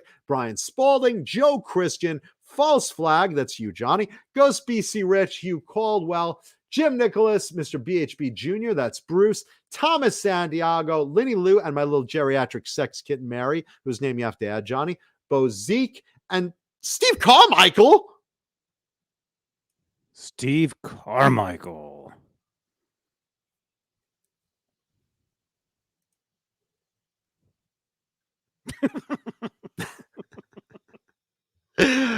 And of course, thank you everyone for sending love to my mom and all her health situation. Really appreciate it. Special shout out to my house sitter, Carlos, who is hopefully not playing all my guitars while I'm gone.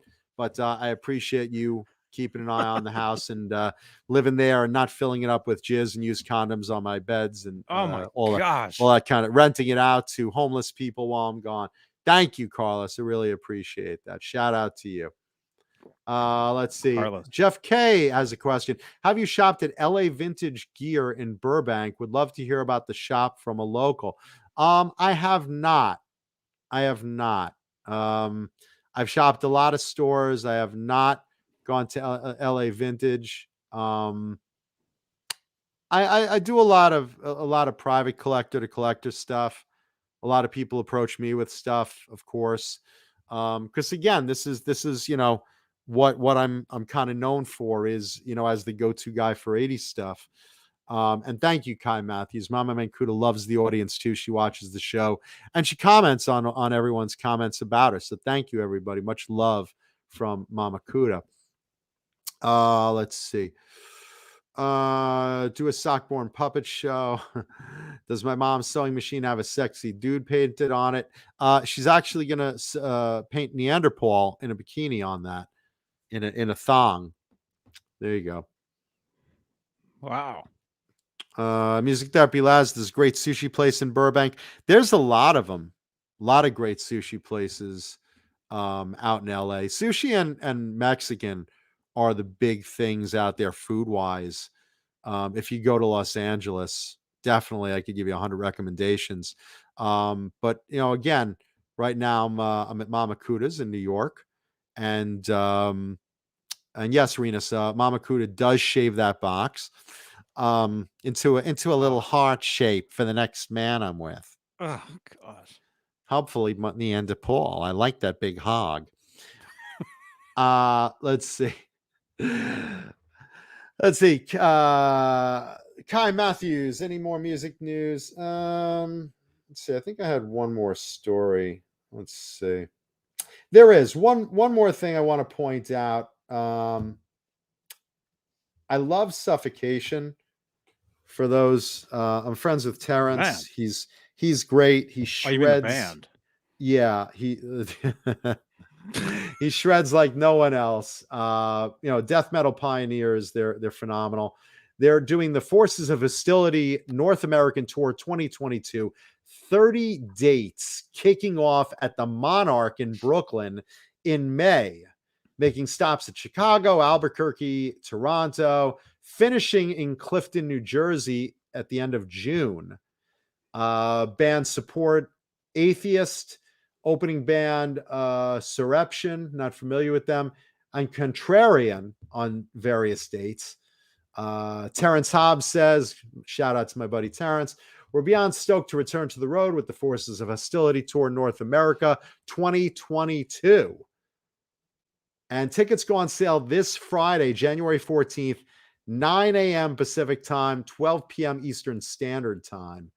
So check out Suffocation. If you guys haven't seen them and you like death metal, I mean, they're the guys.